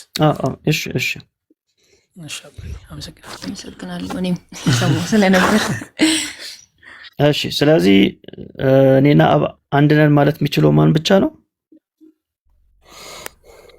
አንተን አንድ ሰው ምን አለ መሰለኝ ሜሊ፣ አንድ ሰው ምን አለ መሰለኝ እንደዚህ ሲከራከሩ ሰምቶ እኔ እስካሁን ይኸውልህ አሁን እኔ ደስ የማይለኝ ነገር ምን መሰለህ፣ ልክ አሁን አንድ ሰው ሲያስረዳኝ ምናምን የዛ ወገን መሆን አልፈልግም፣ አንተ ስላስረዳኸኝ ምናምን ያንተ ወገን መሆን አልፈልግም። ገብቷል እያልኩ ያለሁት? አዎ ይሄ ጥያቄ አንተም ጥያቄ ነው የሚለው አንተም ጥያቄ እኔ ላንብብ። እኔ እኮ አሁን ይኸውልህ ልክ አሁን ወገንተኛ ሳልሆን መሀል ላይ በሆን ሁለታችሁም ግራ ታጋቡኛላችሁ። ያኛው እንደዚህ አንተ የጠየቀኝ ዮሐንስ ወንጌል 14ን ነው፣ ዮሐንስ 10ን አልጠየቀኝም። ኖ ከሱ ተነስተን እኮ ነው እሱን ያኛውን እያወራን እያለ 10ን እያወራን እያለ ምን አልከኝ? 10ን እያወራን እያለ ጥያቄ የተፈጠረብኝ እኮ ያለችኝ እሷ ኃይሉ ዮሐንስን ሰምቼው እኔና አብ አንድ ነን ስለሚል ዘር ስለተካፈል እኔና አብ አንድ ነን በዚህ ኮንቴክስት ብሎ አስረድቶኛል። ከዚህ የተነሳ እኔና አብ አንድ ነን ማለት እንችላለን ወይ ብላ ዮሐንስ ወንጌል ምዕራፍ 10 ላይ ጠየቀችኝ። ስለዚህ አብረን እኮ ነው አሁን እኮ አብ በእኔ እንዳለው ኢየሱስ እኔ በሷ እንዳለው እየሆነ ነው። አሁን እሷ ምንድን ነው የምትለው? እኔና አብ አንድ ነን የሚለው ስለጠየቀችኝ እኔና አብ አንድ ነን የሚለው አብረን ቁጭ ብለን እኮ ነው የጠየቀች እኮ ገባኝ። እሷ ማውራት እንዴት መሰለህ ጠየቀችኝ እኮ እሷ ተኛች እኮ እሷ። እኔ እያወራሁ ነበር። እኔ እኮ ነኝ እያወራሁ የነበረው ከቅድም ጀምሮ። ኦኬ ተኛች። አልሰማችም? አልሰማችም።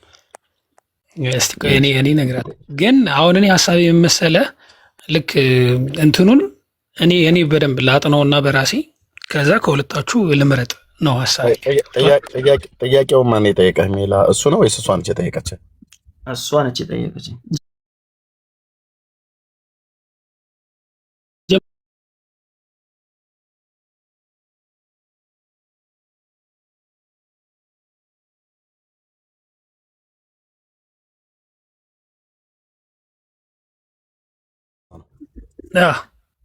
የት ቤተክርስቲያን ነው? ቃለ ሕይወት። ቃለ ሕይወት።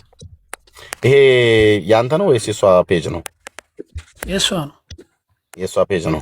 አንተ ነህ የምታስተምረው ወይ እሷ ነች የምታስተምረው? ምን የምናስተምረው ትምህርት ነው። እኛ ትምህርት አስተማሪዎች አይደለም። እኛ እኮ ጥያቄ ተፈጥሮብን ነው የጠየቀው። ቆይ ይሄ ፔጃችሁ መቼ ነው የከፈታችሁት? ቆይቷል።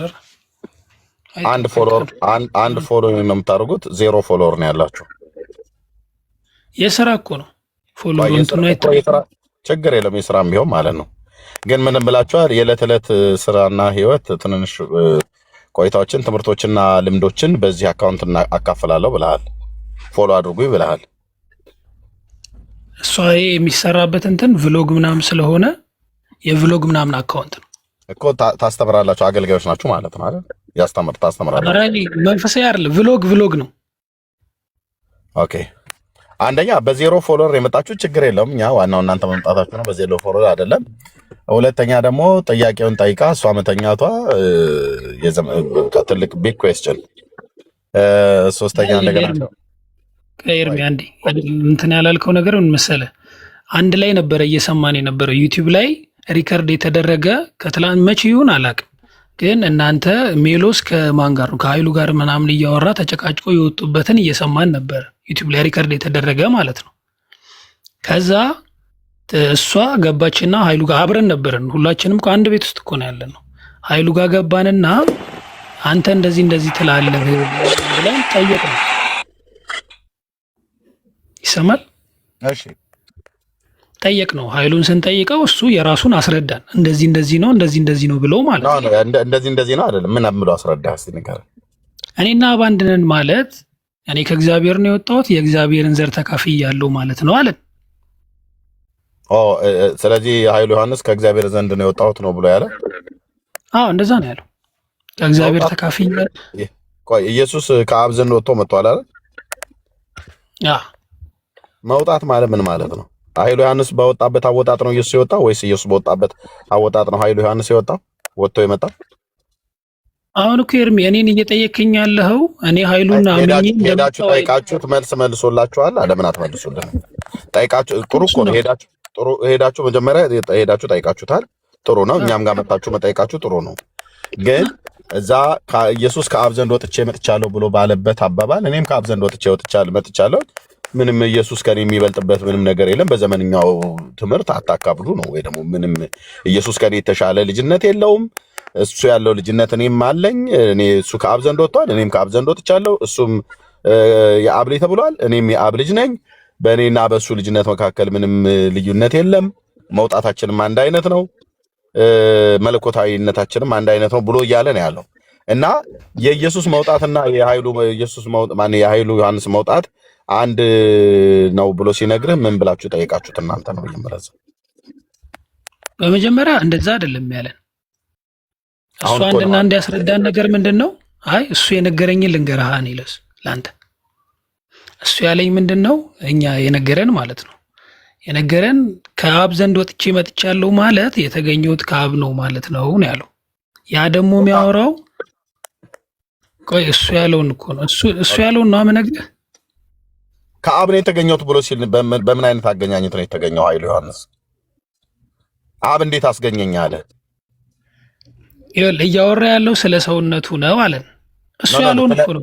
ስለ ጌታ አይደለም። ስለ ኃይሉ ዮሐንስ ራሱ ከአብ ዘንድ ተገኝቻለሁ ብሎ ያለው ኃይሉ ዮሐንስ ነው አይደል? እሱንማ እኔ ምን አውቃለሁ? ኃይሉን ነው መጠየቅ ያለብን። ለምን አንተ አትጠይቀውም ነበር እዛ የገባው እንዴ? ጠይቅ ነው እኮ ስንጠይቀው ሰላላ መላላ የሆነ መልስ ነው ይዘህ የመጣው ማለት ነው። ለራስህም አልገባም ገና አሁን መተህ እዚህ እሱን ጠይቀው ነው ብለህ የምትለው አንተ ልጠይቀህ እንዴ? ኤርሚ ቢገባኝ እኔ አንተ ጋር ለምን እመጣለሁ? ከገባኝ እኮ እኔ አንተ ጋር እኮ አልመጣም። እሱ ጋር የጠየቀው ጥያቄ ገብቶሃል? ጥያቄ ነው የጠየኩት። እሱን ጥያቄ ጠየኩት። ለምሳሌ ቆይ እሱ የመለሰልህ ገብቶሃል እንዴ? ይኸውልህ ቢገባኝ ኖሮ እሱን ተቀብዬው እኮ እናንተ ጋር አልመጣም። አልገባህም ማለት ነው አይደል? ኖ መግባት መግባት ማለት ከገባኝማ አምንበታለሁ። ለምንድን ነው ከገባኝ እኮ ስላልገባህ ነው አይደል? እኛ ጋር መተህ ጠይቀን እሱ የእሱ ሀሳብ ነው ብዬ ስለማምን ነው። እኮ ስላልገባህ ነው አይደል ወይ መተህ የጠየቅከን ነው የምልህ። እሱ የእሱ ሀሳብ ነው ብዬ ስለማምን አልጠየቅኩም። ስላልገባህ ነው አይደል ጥያቄ ጠየቅከው። ለጠየቀው ጥያቄ መልስ ሰጠህ። ስላልገባህ ነው አይደል መተኛ ነው የጠየቅከን። እሱ ተሰጥቶኛል እኮ ያ ግን የሰጠ መልስ ግን አጥጋቢ መልስ አልሆነልህም አይደል? ኖ አጥጋቢ መልስ ሳይሆን አሁን እኮ እኔ አጥጋቢ ይሁን አይሁን ማቀው እኮ ስላልገባህ ነው አይደል መተህ የጠየቅከን። ስላልገባህ ነው አይደል መተህ የጠየቅከን እኛ። አዎ ኦኬ ስላልገባህ ማለት ነው ያልከው። አዎ ስላልገባህ ቢገባኝ ኖሮ እኮ አልኩ ኤርሚ ቢገባኝ ኖሮ እኮ አምንበታለሁ። ሌላ እንትንም አልፈልግም። ስለዚህ እኮ ምንም እኮ አጭር እኮ ነው። ስላልገባህ መተህ ጠየቅከን። ኃይሉ ዮሐንስ ጋር ሄድክ፣ ጠየቅ፣ የሆነ ነገር መለሰልህ። ያ የመለሰልህ መልስ የእሱ ሀሳብ እንደሆነ ነው እንጂ የተረዳኸው እንጂ እንደ እግዚአብሔር ቃል የጠየቀውን እንደ እግዚአብሔር ቃል አልመለሰልህም ማለት ነው። ኖ እሱም እኮ ከሌላ መጽሐፍ አይደለም ያን። አሁን ለምሳሌ ወይት ብራዘር ኃይሉ ዮሐንስ ጋር ሄደህ ጠይቀው አይደል? የጠይቀው ከእግዚአብሔር ቃል የተንተርሰን እንደጠየቁት አይ ፕሊስ የጠይቀው ከእግዚአብሔር ቃል የተንተርሰ ነው አይደል? እውነት ነው። ከቃሉ ምንድን ነው የሚለው ብዬ ማለት ነው። እግዚአብሔር ቃል መልስ መለሰልህ ኃይሉ ዮሐንስ? ገባህ? ያውን የሜሎስም የሱም አልገባኝ። የሜሎስን አልጠይኩም፣ የኃይሉ ዮሐንስ አልገባኝ። የሁለቱም አልገባኝ። አልገባህም አይደል? ስላልገባህ ነው አይደል መተኛን የጠይከን? ኦኬ የሜሎስስ ገባህ? አልገባኝም። በቃ ዲያብሎስ ጋር ዲያብሎስ የሚነግርህ ይገባሃል ማለት ነው። ጨርሰናል። ያ በቃ ጎ አሁን እሱን የቀረ እሱን ጠይቀው ቆሪጥን ማለት ነው። ቆሪጥን ነው ሄዳ መጠየቅ ያለብህ በቃ። ምክንያቱም አንደበቱ ላይ የተለያየ ቃል ነው የሚያወራው፣ በጣም ይዋሻል። አሁን አንተ ቆሪጥን ነው ፍለጋ መሄድ ያለብህ። ባህር ዳርቻ ላይ ቁጭ ብለህ ቆሪጥ ወይናና ለኃይሉ ዮሐንስ የጠይቁትን ጥያቄ አልገባኝም አብራራልኝ፣ ሜሎስንም ጠይቀህ አልገባኝም አብራራልኝ ነው ማለት ያለብህ። ምክንያቱስ ታዲያ ቤት በኩል ይገባሃል ወይ? የእሱ አልገባህም ወይ እዚህ መተኛ ነው የጠይቀን አልገባህም። ይሄን ያህል ተብራርቶልህ ማለት ነው።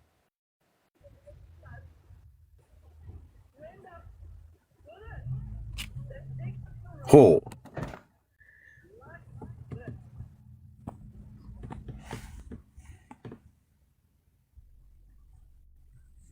እንደዚህ አይነት ይሄ እሱ ደቀ መዝሙር ነው። ያ ገብቶኛል። አመሰግናለሁ ብሎ ነበር እህትዬ። እስቲ ምንድን ነው ያልሽው? አዎ አመሰግናለሁ እያለው ነበር እኮ ለሜላ። አይ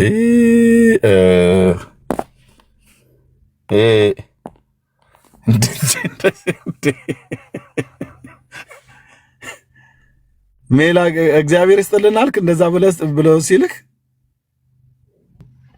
እሷም እኮ ብላኝ ከዛ እሷ ትመልሰለው ተኛቻት። ወዲያው እኮ ደግሞ የተኛቸው ድምጿን እኮ ሰምቻታለሁ። ሰማት አልመሰለኝም ዝም ስትል ማለት ነው። ተባረክ ሜላ ምናምን ብላክ ጠየቁት ድጋሚ እኮ ወዲያው ተኛች አለ እኮ ወዲያው እንዳይሆን ብዬ ተኛቸው ያልኩት አለኝ እንጂ እሷም አመሰግናለሁ ሲል እሷም ተባረክ ብላለች። ሁለቱን እኔም ድምጻቸውን ሰምቻለሁ። ባክግራውንድ አድርጋ እሷ እንደውም ስትናገር ሰምቻለሁ። ግን ወዲያውኑ ተኛች አለ። ወዲያውኑ እንቅልፍ ወሰዳት ቆየች አለ። ስለዚህ ትክክል ወደ አባቱ ጋር ነው የላኩት ማለት ነው። አሁን ኃይሉ ዮሐንስ ጋር ሄዶ መጠየቅ የለበትም ስለማይገባው። የኃይሉ ዮሐንስ እኛም ጋር መጥቶ መጠየቅ የለበትም ለምን? ስለማይገባው። ስለዚህ በትክክል ነው አባቱ ጋር የላኩት ማለት ነው። አባቱ ማን ነው? የሐሰት አባት ማን ነው? ያልተኛችሁ ሚስቱቱን እህቱ ስሩ ቁጭ አድርጎ እግዚአብሔር ይስጥልን እያለች ቴንኪው ያለችው አይነት ወዲያውኑ ተኝታለች አለ። ምናልባትም ነገ ወይ ሞታለችም ሊል ይችላል። እንደዚህ አይነት በቃ ሰይጣን ሲገባባችሁ እንደዚህ ነው የምትሆኑት። ስለዚህ እውነት ትክክል ማለት ነው። እኔ ጌታ ሰው አባት ጋር ሄድና ጠይቅ ብያልኩት ማለት ነው። አጭርና ግልጽ። እሺ ሌሎች ካለ ጥያቄ ተቀበሉ። አይ ሶስት ነን አልክ፣ ስላሴዎች ሆናችኋላ ወንድም አለም አትገምቱ፣ ሶስት ነን አለ። እንዛ አዱሰን እንዛ 3 4 የመሆን ጉዳይ ሳይሆን በጣም ዘበራረቀ ልጁ የተናገረው ነገር በጣም ትክክል አይደለም። አንዴ ተኝታለች አልክ ተኝታለች ቴንኪው ከማለቷ ኤርሚ ወዲያው ነው የጠየቀህና ወዲያው ነው እንዴት ተኛች? እኔ ራሱ ልጠይቅ ነበር በጣልቃላ ለመግባት ነው እንጂ እንዲህ አይነት የእንቅልፍ አወሳሰድ አመሰግናለሁ አለችው ለሚል ነው። አንተም ገብቶኛል አልክ። ከገባ እንዴት ነው አሁን ያልገባ? እንዲህ አይነት እንቅልፍ አወሳሰድ እኛም ጋር ቢመጣ ቢጋባብን ወዲያውኑ ክልቱ የሚያደርግ ማለት ነው።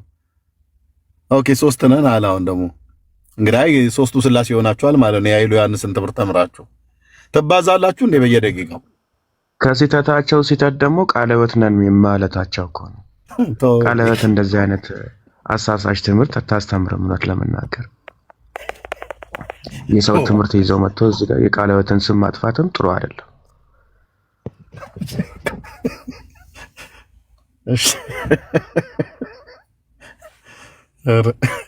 ምሽት ባልከፍት ይሻላል ቤት በእውነት ወንድምነት ጋር ዳኒ ሲከፍት ስመጣ የሚገጥመኝ ነገር ነው እዚህ የገጠመኝ።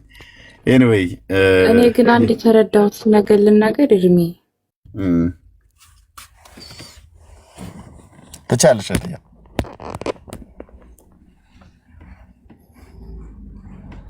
ሚዩት ነሽ ወይስ እያወራሽ ድምፅሽ ተቋረጠ? እሺ አሁን እሰማለሁ። አሁን ትሰማያለሽ። እሺ አይ አንድ እስካሁን እኔ የታዘብኩትና የተረዳሁትን ነገር ስናገር መጀመሪያ ላይ ሲመጣ ማለት ለማወቅ ሳይሆን የሜላን ንግግር እና የዛኛው የሰውየውን ንግግር ለማነጻጸር እንጂ የእውነት ለማወቅና የማወቅ ፍላጎት ኖሮት ነው ብዬ አላስብም። ምክንያቱም እሱ እኮ ትክክል ነው። እሱ የሀኝ የተናገረው ሰውዬ ትክክል እንደሆነ አክሰፕት አድርጎ የሜላን ንግግር ለማወቅ እንጂ የእውነት የማወቅ የመረዳት ለመማር የመጣ አይመስለኝም። በደንብ ስሰማው ነበረ። ምክንያቱም በመሀል ላይ እሱም እኮ እንደዚህን እያለ ነው እኮ እሱም እኮ እየጠቀሰ ነው የሚያስተምረው። ኦኬ እንደ እግዚአብሔር ቃል አስረዳኝ እንኳን ሳይሆን ያንተንና የእሱን ሀሳብ መርዳት ነው የምፈልገው እያለ ሁለቱን ለማነጻጸር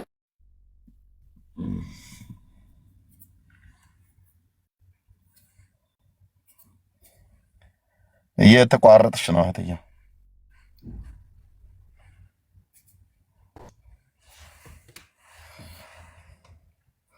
አላችሁ ወገኖች? አለን ምናልባት አለን እሷ ጋር ነው። ኦኬ መታለች አሁን። እሺ ጨርሽ እህትዬው? እሺ አይ እዚህ ጋር የመጣው ለማነጻጸር የሁለቱን ወንድሞች ሀሳብ ለማነጻጸር ከሆነ ይሄ ተገቢ አይደለም። ለማወቅ ከሆነ እግዚአብሔርን ቃል ገልጠ ስታነብ ቃሉ ራሱ ያበራልሃልና ግልጽ የሆነ ነገር ነው። ማንም ሰው በዛኛው ሰውዬ ሀሳብ የሚታለል የለም የእግዚአብሔርን ቃል ካለማወቅ የተነሳ እንጂ አይዶን ነው። ምናልባት ሪከርድ አድርገህ ከዚህ ወደዛ ለማስተላለፍ ከሆነ የሄድክበት አካሄድ ተነክቶብሃል እፈልጋለሁ። ኤርሚ ያ ቴንክ ዩ እህትዬው። እንግዲህ እንዳልሽው በእንደሱ አይነት አመጣጥ መቶ ሊሆን ይችላል፣ ግን በፈለገበት ይምጣ ቢመጣ ዋናው ግን መታየት ያለበት አንደኛ እዛ ሄደው ጠይቆ አልገባውም እንደነገረን፣ እዚህም መቶ ጠይቆ አልገባውም። ኦኬ ስለዚህ ከዚህ ላይ ተንተርሰሽ ስታዩ አሁን አንቺ ያልሽውን አይነት ግምት ብንወስድ ተሳስታችኋል አያስብልም። ካልሆነ በስተቀር እያነበበ ራሱም ሲያነባውም አልገባውም ያ የመጽሐፍ ቅዱስ ክፍል። እንደገናም ደግሞ ኃይሉም ጋር ሄዶ ሲጠይቅ አልገባውም፣ ሜላም ጋር መጥቶ ሲጠይቅ አልገባውም። እና ታዋቸው እንደዚህ አይነት በራሪ ወፎች የሚባሉ አይነት ማለት ነው፣ ማረፊያ የሌላቸው እንደዚህ አይነት ሰዎች ሊኖሩ ይችላሉ። ኤኒዌይ እኛ መቀጠል እንችላለን መቆየት የምንችል ከሆነ ማለት ነው። ሌላ አለ ለምሳሌ ክርስቶስ የእግዚአብሔር ልጅ ተብሎ በተባለበት እኔም የእግዚአብሔር ልጅ ነኝ ብሎ የሚል ሰው ካለ ወይ ደግሞ የኃይሉ ዮሐንስ ትምህርት ትክክል ነው ብሎ የሚል ሰው ካለ መምጣት ይችላል፣ መጠየቅ ይችላል፣ እኛን መሞገትም ይችላል። እኛን ትኖራላችሁ፣ እዚህ ውስጥ አላችሁ። ባይዘዌ ሜላ በውስጥ አወራሃለሁ። ቅድም የደወልኩት ለዛ ነበር። አይ ቲንክ አልተመቸህም። አንተም ደግሞ ደውለህልኝ ነበር ላይፍ ከገባው በኋላ። ኮኪን አውርቻታለሁ በውስጥ ለ1 ሰዓት ከ18 ደቂቃ ያህል አውርተናል። ምንም ልንግባባ አልቻልም እና የነበረውን ነገር በደንብ ነግሬያታለሁኝ። ስህተቱ የቱ ጋር እንደጀመረም ስህተቱን እንዴት እንደነበረም ስለዚህ አውርቻታለሁኝ። ለ1 ሰዓት ከ18 ደቂቃ ያህል አውርቻታለሁ። ሜላ ኦኬ እሺ አውራዋለሁ እሱን ብላለች። አንተ ልታወራ ትችላለች ብዬ አስባለሁ። እስቲ በአካል በስልክ አውርተናል። በአካል ተገናኝተን እስቲ ለማውራት ነገ ሞክራለሁ። በቃ አውራት፣ ከዛ ወዲያ ያለውን ነገር አሳውቃለሁ። በቃ አውራት፣ እኔም ስላወራት አውራት፣ እሷ ካወራች አውራት በቃ እና ከዛ አብረን እንትላለን። እርሜ ያ በኃይሉ ዮሐንስ ጉዳይ ላይ እኮ የዛሬ 4 ዓመት 5 ዓመት በፊት የተደመደመ ሐሳብ አለ እኮ እንደ አብያተ ክርስቲያን ተወግዘዋል እኮ። የስህተት አስተማሪ ተብሎ ቦታ አይሰጥም፣ መድረክ አይሰጥም። የራሱን ሐሳብ ነው ቲክቶክ ላይ ይዞ መጥቶ የሚያስተምረው። የኃይለ ዮሐንስን ትምህርት ተቀብላችሁ እዚህ ጋር የምትመጡ ሰዎች የተወገዘ ነው ትምህርቱ። የስህተት ትምህርት ነው የሚያስተምረው ከቃል ውጪ የሆነውን። እሱን እንድታውቁ እንፈልጋለን። አንዳንድ ሰዎች እዛም ሄዳችሁ የምትጠይቁ ሰዎች የተወገዘ ነው። የስህተት ትምህርት እንደሆነ እንደ አብያተ ክርስቲያን ማንም አያቀርብም። እሱን የትኛውንም ቤተክርስቲያን ብትሄዱ የኃይለ ዮሐንስን ትምህርት የሚያስተምር ቤተክርስቲያን የለችም። የተወገዘ ትምህርት ስለሆነ ከቃሉ ውጪ ስለሆነ የእሱን ነገር ተቀብላችሁ ደግሞ እዚህ ጥያቄ እንዳትፈጥሩ ነው የምንለው። ተወግዟል ኦልሬዲ ብዙ ጊዜ። ይህንን ነው የምለው። እርምሻ ይቀጥል። ቴንኪው። ያ ልክ ነው። አብዛኞቹ ሰዎች ያውቃሉ፣ ግን ባለማስተዋል አንዳንዶቹም በልከኝነት ሄደው የሚማገዱ አሉ። እንግዲህ መብታቸው ነው። እኛ መናገር ያለብንን እናገራለን፣ ማስጠንቀቅ ያለብንን እናስጠነቅቃለን፣ መምከር ያለብንን እንመክራለን። እንደተሰጠን ጥበብና ጸጋ መጣ ማለት ነው። መስበክ ያለብንን ሰብካለን፣ ማስተማር ያለብንን እናስተምራለን፣ መሞገት ያለብንን እንሞግታለን። በእግዚአብሔር ቃል ሚዛን ስህተት የሆነውና ያልሆነውን በእኛ በወንጌላውያን አማኞች በጤናማ ወንጌላውያን አማኞች ብቻ ሳይሆን በጤናማ ወንጌላውያን አብያተ ክርስቲያናት የምንቀበለው የመጽሐፍ ቅዱስ ትምህርት አለ። ኃይለ ዮሐንስ የሚያስተምረውን ትምህርት የኢትዮጵያ የወንጌል አማኞች ማናቸውም አብያተ ክርስቲያናት አንቀበለው። ትምህርቱ የተረገመ ትምህርት ነው። በቃ የተረገመ ትምህርት ነው። ትምህርቱ ነው ያልኩት፣ ልብ በሉ። ኦኬ። ስለዚህ እንደ አይነት ትምህርት የለንም። አሁን ቤኪ እንዳለው ምንድነው በኢትዮጵያ አብያተ ክርስቲያናት ትምህርታቸው ከተወገዙ ስፍራም ድርሻም ከማይሰጠው አገልጋይ አንዱ እሱ ነው። ኦኬ። አንዳንድ አሁን በአብያተ ክርስቲያናት ውስጥ የሚታዩ ሰዎች አሉ፣ ግለሰቦች። አንዳንዶቹ በራሳቸው አካውንት ያቀርቡታል። አንዳንዶቹም አሁን መድረካቸው ላይ እንደ ነቢይ ሄኖክ ግርማ አይነቶቹ መድረካቸው ላይ ሲያቀርቡ አይተናል። እንግዲህ እነዚህ ከአጋንንትም ማዕድ ከክርስቶስም ማዕድ የሚበሉ በአጋንንትም ጽዋ ከክርስቶስም ጽዋ የሚጠጡ ማለት ነው። ሁሉ አይቅርብን። የሚጠሩትን ሰዎች የማያውቁ ኪሳቸው ገንዘብ ዳጎስ ካለ እግዚአብሔር ተሰሚነትን ከሰጣቸው እግዚአብሔር ስለሰጣቸው ጸጋ ስጦታ አነካም ነው የጸጋ ስጦታውን። ኦኬ። በጥንቃቄ ነው የማየው ማለት ነው። ዝም ብዬ እንደ ሌላው ጨርግደን እሱ ከድሮም ጀምሮ አጋንንት አለበት አይደል ምናምን ነገር ብለን አንልም። እኔ አልልም በግሌ። እና ማነው ሄኖክ ግርማ አቅርቦት አይቻለሁ በቅርብ ማለት ነው። በክብር ነው ቀበሮውን መድረክ ላይ የጠራው። ኦኬ። ቀበሮውን ማለት ነው በክብር ተቀበሉ ታጨብጭቡ ምናምን ነገር ብሎ ማለት ነው። እና ምክር አይሰማም። እሱም ቢሆን ምክር አይሰማም። እና አብያተ ክርስቲያናቱ ማድረግ ያለባቸው ነገር አድርገዋል፣ አሳውቀዋል። እንግዲህ ሰውን ሁሉ አንከታተልም። ማሳወቅ ያለብን ታሳውቃለህ፣ በክርስቶስና በቤልሆር መካከል ያለውን በጽድቅና በኩነኔው መካከል ያለውን በቅድስናና በርኩሰት መካከል ያለውን ልዩነት አሳይተናል እያሳየን ነው። እኛ እንዳንጠይቅ ከተፈለገ መጽሐፍ እንደሚል ማለት ነው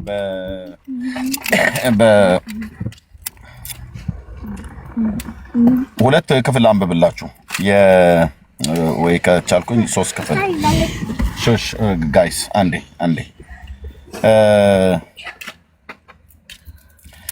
ከታናክስ ጀምር ዘሌዋውያን 11 ላይ ምንም እንኳን ክፍሉ እዛ ቦታ ላይ የሚናገረው ስለ መብልና ስለ መጠጥም ቢሆንም ግን ዘሌዋውያን 11 ላይ ምን ይላል? የእስራኤል ልጆች እግዚአብሔር በተለይ አገልጋዮቹ ማለት ነው። ኦኬ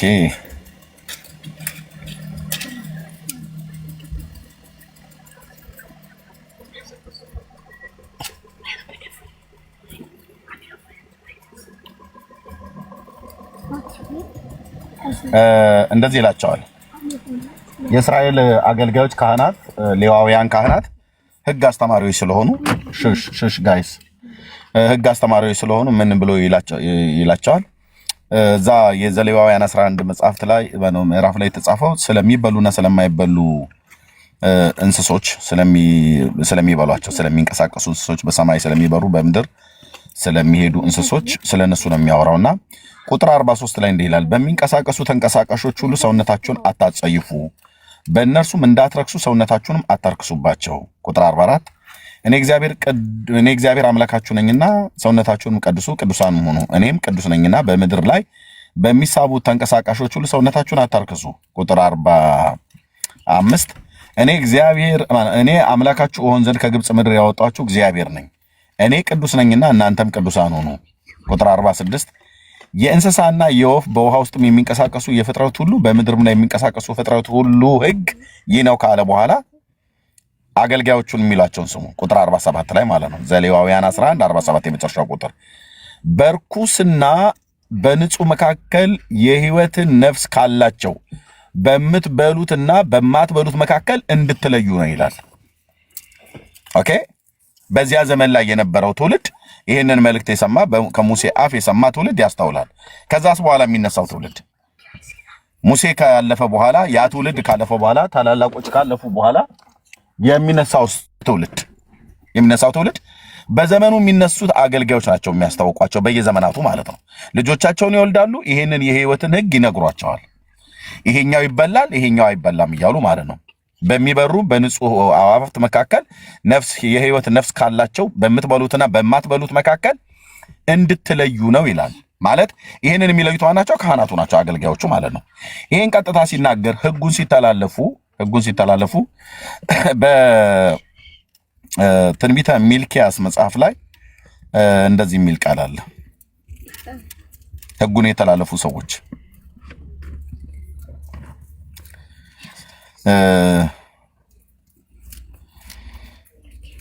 እና እኛም እንደ መልእክተኛ ስራችንን መወጣትን ብቻ ላይ ነው ትኩረት የምናደርገው። አሁን እዚህ የሚሰማ ሰው ሁሉ ሰምቶ በእውነት በኤርምያስ ቃል ይወጣል ይገባል፣ በሜሎስ ቃል ይወጣል ይገባል ብለን አንልም። ግን ደግሞ የእግዚአብሔርን ቃል የምትሰሙ እህቶችና ወንድሞች አላችሁ። ምን ይላል? እኔ በምሰራበት ቀን እነሱ የኔ ገንዘብ ይሆናሉ ካለ በኋላ ይላል የሰራዊት ጌታ እግዚአብሔር፣ ሰውንም የሚያገለግለው ልጁን እንደሚምር እንዲሁ እምራቸዋለሁ ብሎ ካለ በኋላ ተመልሳችሁም ይላል በጻድቁና በኃጢአተኛው መካከል ለእግዚአብሔር በሚገዛውና በማይገዛው መካከል ትለያላችሁ ይላል። በሚበላውና በማይበላው መካከል ልዩነት እንዳሳዩ ሁሉ በሚገዛው በጽድቅ በሚኖረውና በማይኖረው መካከል ልዩነትን ሊያደርጉ፣ በበዳዩና በተበዳዩ መካከል ልዩነትን ሊያደርጉ በጽድቅ እንዲፈርዱ እግዚአብሔር ተናግሯል ማለት ነው። ግን አብዛኛውን ጊዜ ይህንን አላደረጉ ነበር። እግዚአብሔር ከአገልጋዮቹ ከካህናቱና ከነቢያቱ እግዚአብሔር ካጣውና አንዱ ነቀፋ ካደረገበት ነገር ጌታ ይህንን ነገር አልለዩም ነበረ፣ ልዩነትን አላሳዩም ነበር በአግባቡ ማለት ነው። በአግባቡ ልዩነትን አላሳዩም ነበር እና ጌታ በዚያ ዘመን የነበሩትን አገልጋዮች እንደዚሁ ብሎ ይናገራቸዋል ማለት ነው። በጻድቁና በኃጢአተኛው መካከል ለእግዚአብሔር በሚገዛውና በማይገዛው መካከል ልዩነትን ሊያደርጉ ሲገባ አላደረጉም ማለት ነው። አላደረጉም። እና ሳሁን ምን ልላችሁ ነው እንግዲህ በሚበላውና በማይበላው መካከል ልዩነትን እንዳሳዩ ለእግዚአብሔር በሚገዛውና በማይገዛው መካከል ልዩነትን እንዳሳዩ ሁሉ ቅዱስ ጳውሎስም በክርስቶስና በቤልሆር መካከል በዲያብሎስ መካከል ያለው ልዩነት አሳይቷቸዋል። ከእግዚአብሔር ማዕድ የሚበሉትና ከሰይጣን ማዕድ የሚበሉትን ከእግዚአብሔር ማዕድ የሚጠጡትና ከሰይጣን ማዕድ የሚጠጡትን ልዩነት አሳይቷቸዋል። በርኩሰትና በቅድስና መካከል ያለው ልዩነት አሳይቷቸዋል። ኦኬ በምድራዊ በመዚያ ዓለምን ያለውና በመንፈሳዊ ዓለም ያለውን ነገር ልዩነትን አሳይቷል። በመልእክቱ በትምህርቱ በትክሰጹ አንዳችም አልጎደላባችሁም ብሏቸዋል። በኤፌሶን በነበረበት ሰዓት ላይ መክሬያችኋለሁ የሚጠቅማችሁን አንዳችሁም አላስቀራሁባችሁም ብሏቸዋል። ኦኬ ምክርን እንግዲህ ገንዘብ የሚያደርግ እንደ እግዚአብሔር ቃል ማን ነው የሚመክር? እንደ እግዚአብሔር ቃል ማን ነው የሚያስተምር? የቀናውን መንገድ ማን ነው የሚያሳየው? በጣም ብዙ ጊዜ እውነት በጣም መራራ ናት። እውነት በጣም በብዙ ሰዎች ዘንድ አትወደድም። እውነትን ከመስማት ጆሮአቸውንም ይመልሳሉ፣ ጆሮአቸውንም የሚያሳክክ ስለሆነ ይመልሳሉ ብሎ ያለው እውነት የጽድቅ ቃል ነው። የጽድቅን ቃል መሰረት አድርጎ የሚያስተምረውን ሰው አብዛኛው ሰው ላይሰማ ይችላል፣ ግን ደግሞ የሚሰማለ ቅሬታ ስላለው ማለት ነው። ከዛ ይልቅ በቃ ለስጋው ደስ የሚያሰኝ ትንቢትንም መፈለግ እንደዚሁም ደግሞ ትምህርቶችንም ሁሉ ጭምር የአጋንንትን ትምህርት እያደመጡ በጣም ነው የሚጣፍጠው። የአጋንንትን ትምህርት ባይዘው በደንብ እንትን ካልከው በደንብ ነው የሚጣፍጠው። ስጋዊ ነው በቃ ምን ምትሶኬ ችግር የለው ማለት ብዙ አታካብድ ምልህ እንደዚህ እነሱ እንደሚሉት እንዳይመስል እነ ሜሎስ ዝም ብለው ሲያካብዱ ነው። እነ ኤርሚያስ ነገሩን ገና ሃይማኖተኝነት ስላለቀቃቸው ምናምን ነገር የለው። መብታችሁ ነው ወንድሞች እናቶቼ። የጽድቅን ሩጫ የምትሮጥ ከሆነ የተሰጠህን ድነት ይዘህ ፈጽም። ኦኬ አጠብጥብ። ከዚህ የዘላለም ድነት ውስጥ ልትጎድል የምትችልበትን ነገር ነፍስ በስተት ዕውቀት ተወቅታ ወደኋላ የምትወድቅበትና ብዙ የተሰነካክለው እንደቀሩበት እንደዛ አይነትን ትምህርት ትጋታላችሁ። አንዱ አሁን ይኸው ኃይሉና ተከታዮቹ የሚያስተምሩት በነገረ ክርስቶስ ላይ ያላቸው ትምህርት ማለት ነው። ኢየሱስና እኛ መካከል ምንም የልጅነት ልዩነት የለም፣ እሱ የእግዚአብሔር ልጅ ተብሎ በተባለበት እኛም የእግዚአብሔር ልጆች ነን ብለው የሚሉ ግራ ጆሮሽ የትኛው ነው ግራ ጆሮ የትኛው ነው ተብሎ ቢጠየቅ ወዴት እንደሚጠቁም እንኳን የማያውቅ ህዝብ ሁሉ ጭምር ነው ቃል እግዚአብሔርን አንዱን ጥቅስ ይዞ የግሪኩ እንዲህ ይላል ዕብራይስጡ እንዲህ ይላል ዕብራይስጥንም ግሪክንም እንኳን በቅጡ የማያውቅ ትውልድ ማለት ነው። ኦኬ እና ቤቴከር ተጠንቀቁ። ኦኬ ተጠንቀቁ ወንድሞች እናቶቼ። የኢየሱስ ልጅነትና የኛ ልጅነት ፈጽሞ አንድም ሆኖ አያውቅም፣ ሊሆንም አይችልም። እኛ በጸጋ በበደላችሁና በኃጢአታችሁ ሙታን ነበራችሁ ነው የተባልነው። ኦኬ ሙትቻ የነበርከው ሰውዬ ነህ ህይወት ያገኘው በክርስቶስ። ሙትቻ የነበርኩት ሰውዬ ነኝ ህይወት ያገኘሁት በክርስቶስ።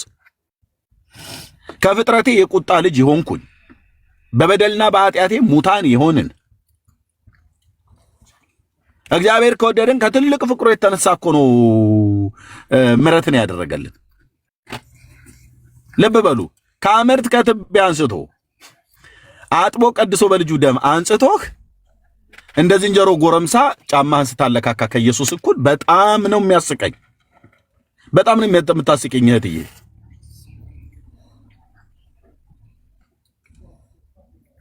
አይደረግም እንደዚህ። እኛ ተሰጥቶን ነው ልጅነት ተሰጥቶን ነው። በዮሐንስ ወንጌል ምዕራፍ 1 ቁጥር 11 እና 12 የሚናገረው ታውቃላችሁ። ተሰጥቶን ነው ወይ ደግሞ የእግዚአብሔር ልጅ ሆኖ ክርስቶስ እርሱ ኢየሱስ እንደሆነ ስላመን ነው የእግዚአብሔር ልጅ ተብለን የተወለድ ነው። በክርስቶስ የሚያምን ሁሉ ከእግዚአብሔር ተወልዷል ተብሎ ስለተጻፈ ማለት ነው። እኛ ተሰጥቶን ነው ማለት ነው ልጅነት። በማን በእግዚአብሔር ልጅ በኢየሱስ ክርስቶስ ስላመን ልጅነት ከእግዚአብሔር ተሰጥቶን ነው። ኢየሱስስ ልጅነት ተሰጥቶት ነው እንዴ?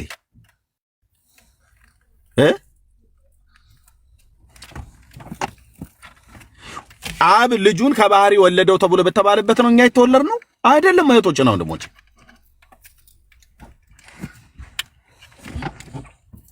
አይደለም። በዘመኔ የማልታገሰው ጥርሱን ያገጠጠ የእባብ ትምህርት ማለት ይሄ ነው። ኢየሱስ እግዚአብሔር አብ ከባህሪው በወለደበት አወላለድ አይደለም ኤርምያስን እግዚአብሔር የወለደው። እኛን ከማይጠፋ ዘር ነው የወለደን። በቅዱስ ቃሉ አስቦ ነው የወለደን። ኦኬ እኔ ልጅነት ተሰጥቶኝ ነው። ሜሎስ ልጅነት ተሰጥቶ ነው። አንቺም አንተም ልጅነት ተሰጥቶ ነው። እግዚአብሔር ለተቀበሉት ሁሉ ግን በስሙ ለሚያምኑ ለነሱ የእግዚአብሔር ልጆች የሆኑ ዘንድ ስልጣንን ሰጣቸው ተብሎ ማለት ነው። የልጅነት ስልጣን ተሰጥቶ ነው። ሳይሰጥ በፊት እኮ በቃ ከፍጥረታችን የቁጣ ልጆች የነበርን ሰዎች ነን ብራዘር። አለቅ ሙታን የነበርን ሰዎች ነን።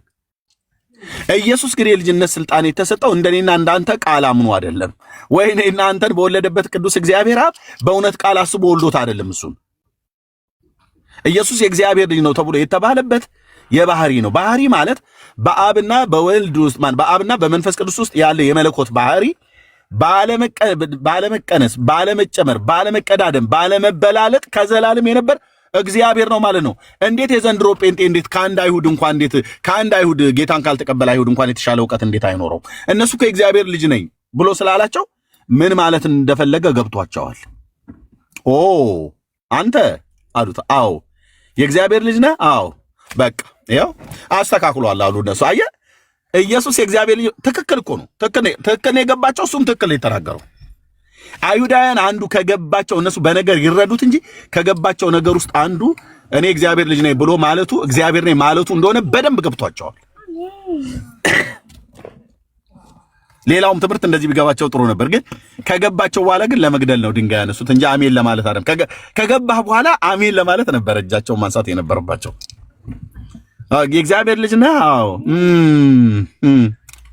እልል በሉለታ አጨብጭቡ አላሉም። ራሱን ከእግዚአብሔር ጋር አስተካክሏል ነው ያሉት። እኔ ግን አሁን የእግዚአብሔር ልጅ ነኝ ብዬ ብል ሜሎስ የእግዚአብሔር ልጅ ነኝ ብሎ ቢል መብት አለን አይደል? አለን። እና ከእግዚአብሔር ጋር ትክክል ነን ማለት ነው? እኩል ነን ማለት ነው? አዎ አላ ኃይሉ ዮሐንስ የቻይና ጂንሱን ለብሶ ማለት ነው። አዎ በእኔና በኢየሱስ መካከል ምንም ልዩነት የለም። እና እንዴት ነው ማለት ይሄማ ካልሆነ ክርስትናው አልገባንም ማለት ነው ይላል። እና በዚህ ትምህርት የተመረዛችሁ ሰዎች ለራሳችሁ አስቡ። እኔ አይደለም ሜሎስ አይደለም ብሩክ አይደለም ዓለም ሁሉ ቢጮህብህ ካልሰማህ አንድ አለው ሰውዬ ማለት ነው። እዛም ሄዶ አልገባውም፣ እዚህም መጥቶ አይገባውም። እንግዲህ ሊገባው የሚገባው ይሄ ሰውዬ ሰይጣን ነው ሊገባው የሚችለው ማለት ነው። ስለዚህ ነው ሪፈር ያደረኩት ማለት ነው። ምንም የማይበስሉ አሉ ማገዶ የሚጨርሱ ወይ አውቀው ጠመው ወይ ደግሞ እነሱም የዚህ ትምህርት አቀንቃይ ስለሆኑ እንዳይፈርስባቸው የፈራረሰባቸውን ነገር ለማቅናት ብለው ማለት ነው። ግን በቅንነት እንነግራቸዋለን። ጥያቄ ያለ ሰው ካለ በነገረ ክርስቶስ ላይ ኑና መጠየቅ ትችላላችሁ ለማለት እንወዳለን። እኛ እግዚአብሔር በልጁ በክርስቶስ ኢየሱስ ስላመን የልጅነትን ስልጣን የሰጠን። ኢየሱስ የልጅነት ስልጣን ተሰጥቶት አይደለም ብራዘር ልጅ የሆነው እኔ እናንተ ተሰጥቶን ነው። ኦኬ ማን የሰጠን? እግዚአብሔር። እሱንስ ማን የሰጠው? ማንም አልሰጠውም። ማንም አልሰጠውም። ማንም ሊሰጠውም አይችልም። አለቅ እና አንዳንዶች በውስጥ መስመር ሁሉ ሲጽፉልን አይቻለሁ። ኮሜንት ማለት ነው ሜሴጅ ማለት ነው። እናንተ እዛ ከኦርቶዶክስ የመጣችሁ ድብትርናው ገና ስላለቀቃችሁ ነው እህትዬ። አንተም ብትሆን ሜሎስም ቢሆን እዛ ያላችሁ ሰዎች ገና ስላለቀቃችሁ ምኑን ያለቀቀን? ምኑን ያለቀቀን? አንዳንዶቻችሁም እዚህ ስላላችሁ ማለት ነው። ምኑን ያለቀቀን? እኛ ጋግርት የለብን፣ ሰይጣን የለብን። ምኑን ያለቀቀን? የእግዚአብሔርን ቃል የአምላካችንን ቃል በሚገባ በተረዳንበትና ባወቅኑ መጠን ልክ እውነታውን እናውቃለን። ጌታችንን እናውቃለን፣ ኢየሱስን እናውቃለን፣ ቃሉን እናውቃለን። ጌታ መንፈስ ቅዱስ የገለጠልን ያስተማረንን ያህል እናውቃለን። ከዚያ ቤት እንደይ ስናገር በስተት ትምህርት ላይ እዛው ሄደህ ብትደግም ይሻላል አንተ ደብተራ ከዚህ ቤት ውጣ። አልወጣም። ማጠርቶኝ ነው የምወጣው። ማጠርቶኝ ነው የምወጣው። አልወጣም። ኦኬ አልወጣም። መመለስ መሞገት ሲያቃታችሁ በውስጥ መስመር በሜሴጅ የምትሳደቡ እኛ ትጥቃችን አይፈታም። እንዲህ አይነት ይቅርታ አድርጉልኝ የበሰበሰ ትምህርት አንቀበልም። ኦኬ ኢየሱስ ማለት እንደ ዝንጀሮ ጎረምሳ ጫማን የምታለካካበት አምላክ አይደለም። ልዩ ነው። በቃ ልዩ ነው ማለት ልዩ ነው። አባቶቻችን እነ ዮሐንስ እንኳን አላሉም። እነ መጥምቁ ዮሐንስ ያ ታላቅ ነብይ በኤልያስ መንፈስና ኃይል የተነሳ ታላቅ ነብይ እንኳን በዚያን ያህል ክብር ያገለገለ ጌታን ያጠመቀ ነብይ እንኳን እንደዛ አላለም። አንተ የጫማውን ጠፍር ልፈታ ይገባኛል፣ እኔ ላንስ እሱ ሊልቅ ይገባል ነው ብሎ ያለው። እንደዛ አላሉም አባቶቻችን። ዮሐንስ በፍጥሞ ደሴት ላይ ባገኘው ሰዓት ቀድሞ በስጋ ወራት በምድር በነበረበት ሰዓት ላይ ደረቱ ስር ተጠግቶ ሲተሻሸው በነበረበት አይነት አልነበረም። እዛ ባገኘው ሰዓት ላይ ያለው ማለት ነው። እንዴ ትተህን ጥፍት ብለህ ትከርም እንዴ? እንዴ ትንሽ ሼም ነገር የለ? ለምን ትተህን ሄድክ እና ምናምን ነገር ብሎ በሁለተኛ ባየው ሰዓት ላይ በራእይ ሄዶ ደረቱ ስር ተጠጋ ብሎ አይልም። አሁን ብራዘር እንደዛ አይደለም። በእንደዛ አይነት ክብር አይደለም ያየው። እንደ ሞተ ሰው ሆኜ ከእግሮቹ በታች ወደቀው ይላል። ገናናው ኢየሱስ ይሄ ነው ብራዘር፣ የኛ አምላክ ይሄ ነው። ዮሐንስ እንኳን ራሱ እንኳን ዮሐንስ ነብዩም ዮሐንስ ሐዋርያውም እንኳን ይሄን አላላሉ። ደረቱ ስር የተጠጉ እሱን በእጃቸው ያጠመቁ ነብይና ሐዋርያ እንኳን ሁለቱ ዮሐንሶች እና ኃይሉ ዮሐንስን ያሉት እንኳን ድፍረት እንኳን አላሉም። ታውቃለህ? አንቺ ጸጉርሽን ቫዝሊን ተቀብተሽ መተሽ ከርል አድርገሽ አው ያንን ከርል ያርክሽን ጸጉርሽን እየሳብሽ እኔና የኢየሱስ ልጅነት አንድ ነው ብላችሁ ስትሉ ሳቄንም ታመጡታላችሁ፣ መንፈሴንም ታበሳጩት። ወንድም አለም እንዲህ አይነት ውግርግር የሆነ ትምህርት እዛ ይዛችሁ ተቀመጡ። ኦኬ ኢየሱስ ዩኒክ ነው አልኩ። ልዩ ነው፣ ልዩ ነው፣ ልዩ ነው። እሱን የሚመስል ማንም የለም። ሜሎስ ቁርጥ እሱን ይመስላል ከመሰለው በእኔ ክርስቶስ እንደመሰልኩ እናንተን የምሰሉ ብሎ ያለበት ቅዱስ ጳውሎስ ማለት ነው። ኤርሚማ ቁጭ እሱ ነው የሚመስለው ጠይም አይደለም ምናምን አይባልም፣ አይባል ከመሰሉ ምን መስለው መሰሉም የተባለው ጳውሎስ እኔ ክርስቶስን እንደምመስል ብሎ ያለው ለተሰሎንቄ ቅዱሳን በጻፈው መልእክቱ ላይ እንደተናገረው ማለት ነው። በእናንተ በምታምኑት ዘንድ በእንዴት ያለ ቅድስናና ጽድቅ ነቀፋ በሌለበት ኑሮ እንደተመላለሰን እናንተና እግዚአብሔር ምስክሮች ናችሁ ይላል። በቅድስናና በጽድቅ ሕይወት የእግዚአብሔር ልጅ መልክ እየመሰልን እንሄዳለን፣ ከክብር ወደ ክብር እየተለወጠን እንሄዳለን ማለት ነው። በዛ ነው እንጂ የምትመስለው ምን የፈለገ ብትመስለው ራሱ ማለት ነው ቁጭ ኢየሱስን ማለት እኔ አራተኛ መለኮት ሜሎስ አምስተኛ ብሩክ ስድስተኛ እያልን እንደዚህ እየተቆጠረ መሲ ሰባተኛ እየተባለ አንድ ማት መለኮቶች አትሆንም። ክንፍም አታበቅል፣ ትረጋጋለህ። ኦኬ ድንበሩ የማይነካ ነው አልኩ። ያ ቦታ አባቶች የሚያስቀምጡት ድንበር የማይነካ ነው። ሰው ወደ መለኮትነትን ከፍ የሚያደርግ ትምህርት ሰይጣናዊ ትምህርት ነው። እደግመዋለሁ፣ እሰልሰዋለሁ፣ እፎርዘዋለሁ ይሄንን ቃል። ሰውን ወደ መለኮትነት ጠጋ የሚያደርግ ወደ መለኮትነት ከፍ የሚያደርግ ወደ ስላሴ መንበር ከፍ የሚያደርግ ትምህርት አንተ ማለት ምን አንድ አይደለ እንዴ? እኔ እኮ አንተን እኮ ሳይህ እግዚአብሔር አብን ነው የምትመስለኝ፣ አንቺኛው ደግሞ ልክ ቁልርጭ መንፈስ ቅዱስ ነው የምትመስዩ ብሎ የሚል ትምህርት ይሄ የእባቡ የዲያብሎስ ትምህርት ነው።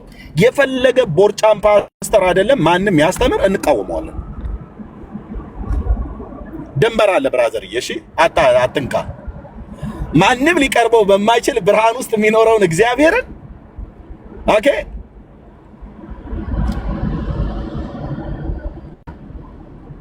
በኢየሱስ ልጅነትና እኛ እኮ እንበልጠዋለን አሉ ልጅ በመሆን እኔ እበልጠዋለሁ ልጅ በመሆን እና ስለዚህ ኃይሉ ዮሐንስ የኢየሱስ በኩር ነው ማለት ነው።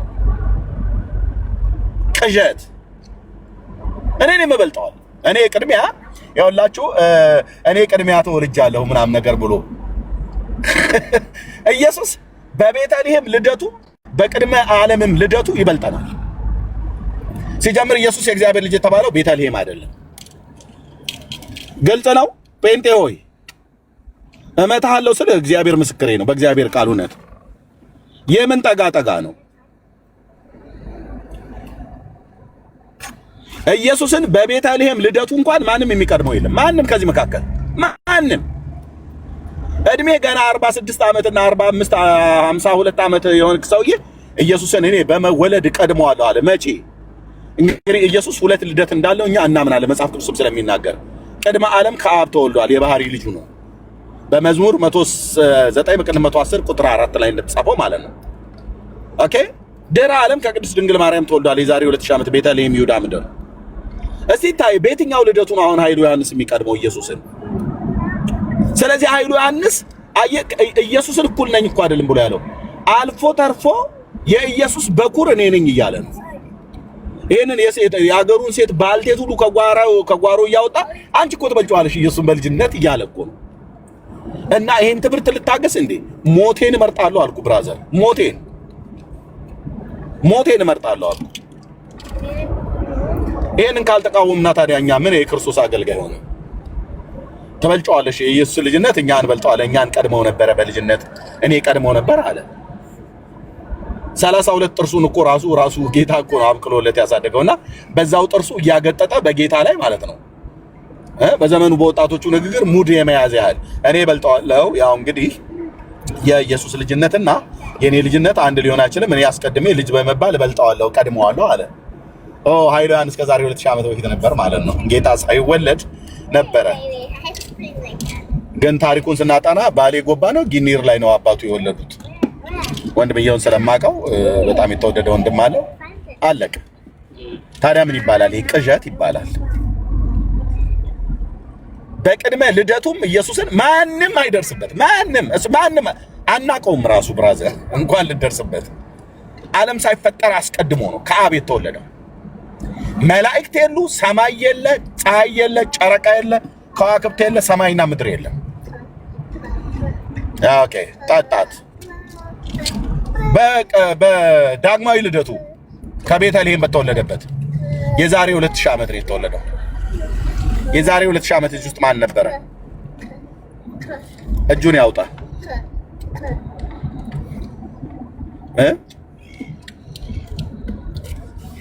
አታፍርም እንዴ? ጌታ የተቀበልኩት የዛሬ 20 ዓመት ነው እያልከኝ እንደ ኤርሚያስ ከኢየሱስ በልጅነት እበልጣለሁ አላል።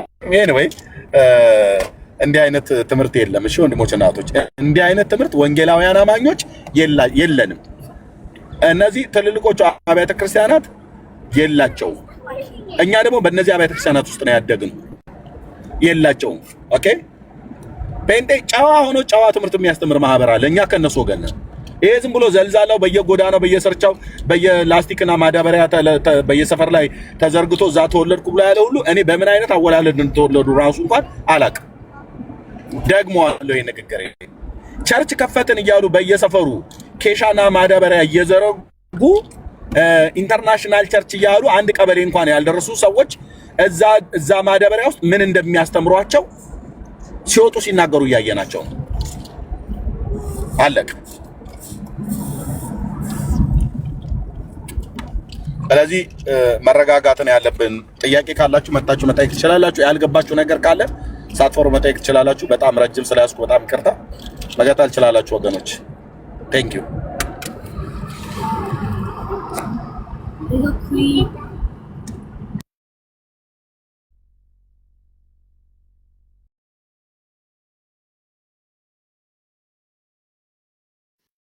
እሺ ምናልባት ይሄ ትምህርት የግለሰቦች ትምህርት ነው እንጂ የአብያተ ክርስቲያናትን ትምህርት አይወክልም ስንል ዝም ብለን እኛ ፈልገን የተናገርነው ሳይሆን የአብያተ ክርስቲያናት ካውንስል በዚህ ጉዳይ ላይ ምን ተናግረዋል የሚለውን ነገር እስቲ ላሳያችሁ። ጥያቄ የፈጠረባችሁ ድንገት ሰዎች ካላችሁ እንዴት ነው የሚታመነው እንደ አብያተ ክርስቲያናት የሚለውን ነገር ላሳያችሁ። ለምሳሌ እዚህ ጋር ይታያችኋል አይደል? ይሄ የወንጌል አማኞች አብያተ ክርስቲያናት ካውንስል ይላል። የኦፊሻል ዌብሳይታቸው ነው። እዚህ ላይ ስለ እምነት አለ። እነዚህ መሪዎቹ ናቸው። እሺ እዚህ ጋር እንግዲህ ኢንዴክሱ አለ። ስለ ሥላሴ አምድ 2 ላይ ማግኘት እንችላለን። እግዚአብሔር አህዱ ወስሉስ አምላክ ይላል። ካውንስሉ በሶስት አካላት ፐርሰንስ በሚኖር አንድ አምላክ በእግዚአብሔር አብ፣ በእግዚአብሔር ወልድ፣ በእግዚአብሔር መንፈስ ቅዱስ ያምናል። ያያችሁ አይደል? ካውንስሉ በሶስት አካላት ፐርሰንስ በሚኖር አንድ አምላክ በእግዚአብሔር አብ፣ በእግዚአብሔር ወልድ፣ በእግዚአብሔር መንፈስ ቅዱስ ያምናል። መጽሐፍ ቅዱስ መሰረቱ በሆነው ርቱ ክርስትና የሚስጥረ ሥላሴ አስተምሮ መሰረት እግዚአብሔር አንድ ነው። ከዘላለም ጀምሮ ከመቼ? ከዘላለም ጀምሮ አብ ወልድና መንፈስ ቅዱስ ተብሎ በሚጠሩ ሶስት አካላት ይኖራል። አሁን በኃይሉ ትምህርት መሰረት ሶስት አባት ነው ያለው አይደል? እንደዛ ነው እነሱ የሚያስተምሩት። ሶስት አባት ነው ያለው፣ ልጅ የሚባል ነገር የለም ነው የሚሉት። ግን ካውንስሉ የአብያተ ክርስቲያናት ካውንስል ግን ምንድነው የሚያምነው? ከዘላለም ጀምሮ አብ ወልድ መንፈስ ቅዱስ ተብሎ በሚጠሩ ሶስት ምን አካላት ይኖራል ከዘላለም ጀምሮ። እንደዚህ ነው የሚታመነው። ስፔሲፊክ ደግሞ አድርገን እግዚአብሔር ወልድ ጋር ስንመጣ እንደዚህ ይላል። እግዚአብሔር ወልድ ጌታችንና መድኃኒታችን ኢየሱስ ክርስቶስ ይልና ካውንስሉ ጌታችን ኢየሱስ ክርስቶስ የእግዚአብሔር አብ አንድያ ልጅ ከአብ ጋራ ለዘላለም የኖረ አምላክ ዓለም በእርሱ በኩል የተፈጠረ በመንፈስ ቅዱስ አማካይነት በስጋ ከድንግል ማርያም የተወለደ ፍጹም አምላክ ፍጹም ሰው እንደሆነ እንደሚያምን ይገልጻል ማለት ነው። ስለዚህ ካውንስሉ ምን ያምናል? የእግዚአብሔር አብ አንድያ ልጅ ከአብ ጋራ ለዘላለም የኖረ አምላክ እንደሆነ ያምናል ይላል። ስለዚህ የአብያተ ክርስቲያናት እምነት ይሄ ነው። ስለዚህ እነ ኃይሉ ዮሐንስ የሚያስተምሩት የራሳቸውን የሆነ ትምህርት ነው። በአብያተ ክርስቲያናት በወንጌል አማኞች ካውንስልም እንዲህ ነው የሚታመነው። በተሐድሶ ዘንድ እንደዚህ ነው የሚታመነው። ሶስት አባት የለም፣ ያለው አንድ አባት ወልድ መንፈስ ቅዱስ ነው ያለው፣ ሌላ ነገር የለም። ሶስት አባቶች የሚባሉ የሉም ከዘላለም። አብ ወልድ መንፈስ ቅዱስ ዘላለማውያን የሆነ የአካላቱ መለያ ስያሜ ነው። ከዛ ደግሞ ተገናኝተው የሚነሱ የተለያዩ ሀሳቦች አሉ። ስለዚህ አብ ነው እንጂ ወልድ ሆኖ አያውቅም፣ ወልድ ነው እንጂ መንፈስ ቅዱስ ሆኖ አያውቅም። ስለዚህ ወልድ በዘላለም አባት ተብሎ አይታወቅም። ዓለም ሳይፈጠር በፊት የሚታወቀው ወልድ ነው። አብ ወልድ መንፈስ ቅዱስ ነው ያለው። በዚህ ነው የዘላለም የአካላት መለያ የምንለው ማለት ነው። ከዚህ ውጪ ሶስት አባት ይላል። ሶስት አባት ግን ሊያሳየን አይችልም። ከዘላለም የነበረ ሶስት አባት ሊያሳዩን አይችሉም። እና በሱ ትምህርት የተያዛችሁ ሰዎች እንግዲህ ወይም ኃይሉ ዮሐንስ ቸርች ካለው እዛ ነው መግባት ያለባችሁ እንጂ እዚህ አብያተ ክርስቲያናት ውስጥ ሆናችሁ ይህን ትምህርት አምናለሁ ማለት አይቻልም። ስላልሆነ ማለት ነው። የሚለይ ትምህርት ነው። አንዳንድ ትምህርቶች የቪው ልዩነት ሊኖረው ይችላል መሰረታዊ እምነት ካልሆነ ድረስ። ይሄ ግን ነገረ ክርስቶስ ላይ የሚነሳ ነው። ኢየሱስ ላይ ከሳትክ ምንም፣ ማርያም ላይ ምንም ትክክል ብትሆንም የትም አትገባም። እና በቃ እሱ መታወቅ አለበት። ስለዚህ የወንጌል አማኝ ነን ካላችሁ ይሄ ነው የወንጌል አማኞች እምነት። ኢየሱስ ላይ በተመለከተ ስላሴ ላይ በተመለከተ ያለው እምነት ይሄ ነው። ከዚህ ውጪ ሌላ እምነት የለም። እሺ የትም ብትሄዱ አብያተ ክርስቲያናት የትኛውም ብትሄዱ የእምነት አንቀጽ ይሄ ነው። ያው እርምጃ መውሰድ ላይ ነው ትንሽ አሁን ላይ ክፍተት ማየው። ምክንያቱም እነዚህ እሱን የሚጋብዙ ሰዎች በአንድም በሌላ መንገድ ፈቃድ የተቀበሉ ሰዎች ናቸው እና የትምህርት ጥራት ላይ ፎከስ ቢያደርጉ በጣም ጥሩ ነው። ይህን መልእክት ከሰማችሁ ድንገት እንደው የትምህርት ጥራት ላይ ፎከስ ብታደርጉ፣ እንደዚህ አይነት ሰዎች የሚያስተምሩ ቦታ ላይ ተገቢ የሆነ እርምጃ ቢወሰድ በጣም ጥሩ ይሆናል። አሁን ላይ የማየው አንድ ስጋት አለብኝ እኔ በግሌ ማለት ነው። በጣም ትልቅ ስጋት አለብኝ ኢትዮጵያ ውስጥ። አሁን አብዛኛው ሰው ፎከስ እያደረገ ያለው ቦታ መያዝ ላይ ነው። ቦታ መያዝ፣ ቦታ መጠየቅ ላይ ነው።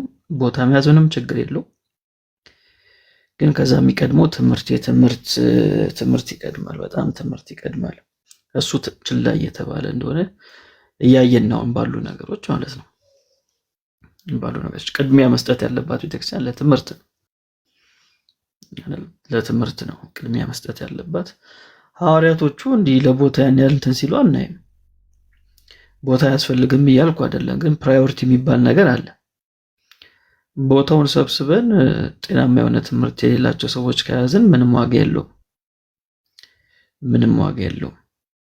ስለዚህ ፕራዮሪቲ መስጠት ያለበት ትምህርቱን ጥሩ እያደረጉ በዛውም ቦታ መያዙ ጥሩ ይሆናል።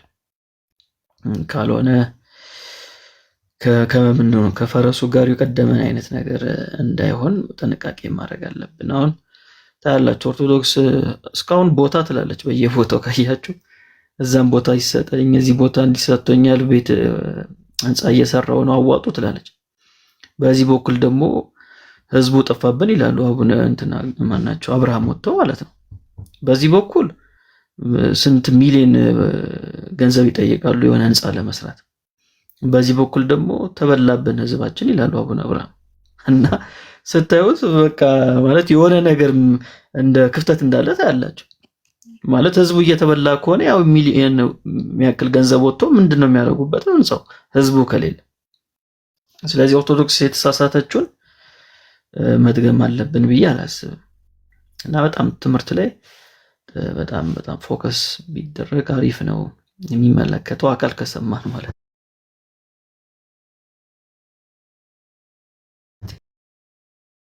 በሳላገኘ ምናምን ነገር እና ለዘላለም አያገኘኝ። እውነት ለመናገር እንደዚህ ከሆነ መቼም እናንተ በምትሉት መንገድ ከሆነ የሚያገኘኝ እኔ ባያገኘኝ ይሻለኛል።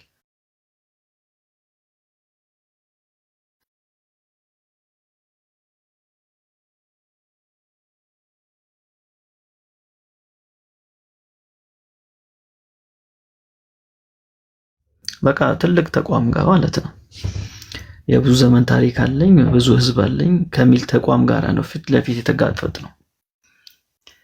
እና አንዳንዶቻችሁ ማሰሩትን ስራ ነው እየሰራን ያለነው በእግዚአብሔር ጸጋ ማለት ነው። ከዚህ ከሚያክል ትልቅ ተቋም ጋር ፊት ለፊት እንደዚህ ተጋፍጠን እየሰራን እናንተማ ምንድናችሁ? እዚህ ግቡ የምትባሉ አይደላችሁ እውነት ለመናገር። እና ይህን ስል ደግሞ ከአክብሮት ጋር ነው። ምንም የተለየ ነገር እያረኩ አይደለም። ግን በተቋም ደረጃ ካየ ነው ረጅም ዓመት ያስቆጠረ በጣም ብዙ ህዝብ ያለው የተደራጀ ተቋም ጋራ ነው ፊት ለፊት የተጋፈጥ ነው እንጂ እንደናንተ በቃ ሰው መንፈስ ነው ሃሌሉያ ማለት እኮ በጣም ቀላል ነው። ምንም ሰው መንፈስ ነው ለማለት ምንም ዕውቀት አያስፈልግም። በነገራችን ምንም ዕውቀት አያስፈልግም። ምንም የተለየ ነገር አያስፈልገው እና እናንተ መታችሁ በውስጥ ምናምን ነገር መጽፉ ሰዎች እንደው ደህና ናችሁ ወይ ለማለት ነው። ጤናችሁ እንዴት ነው?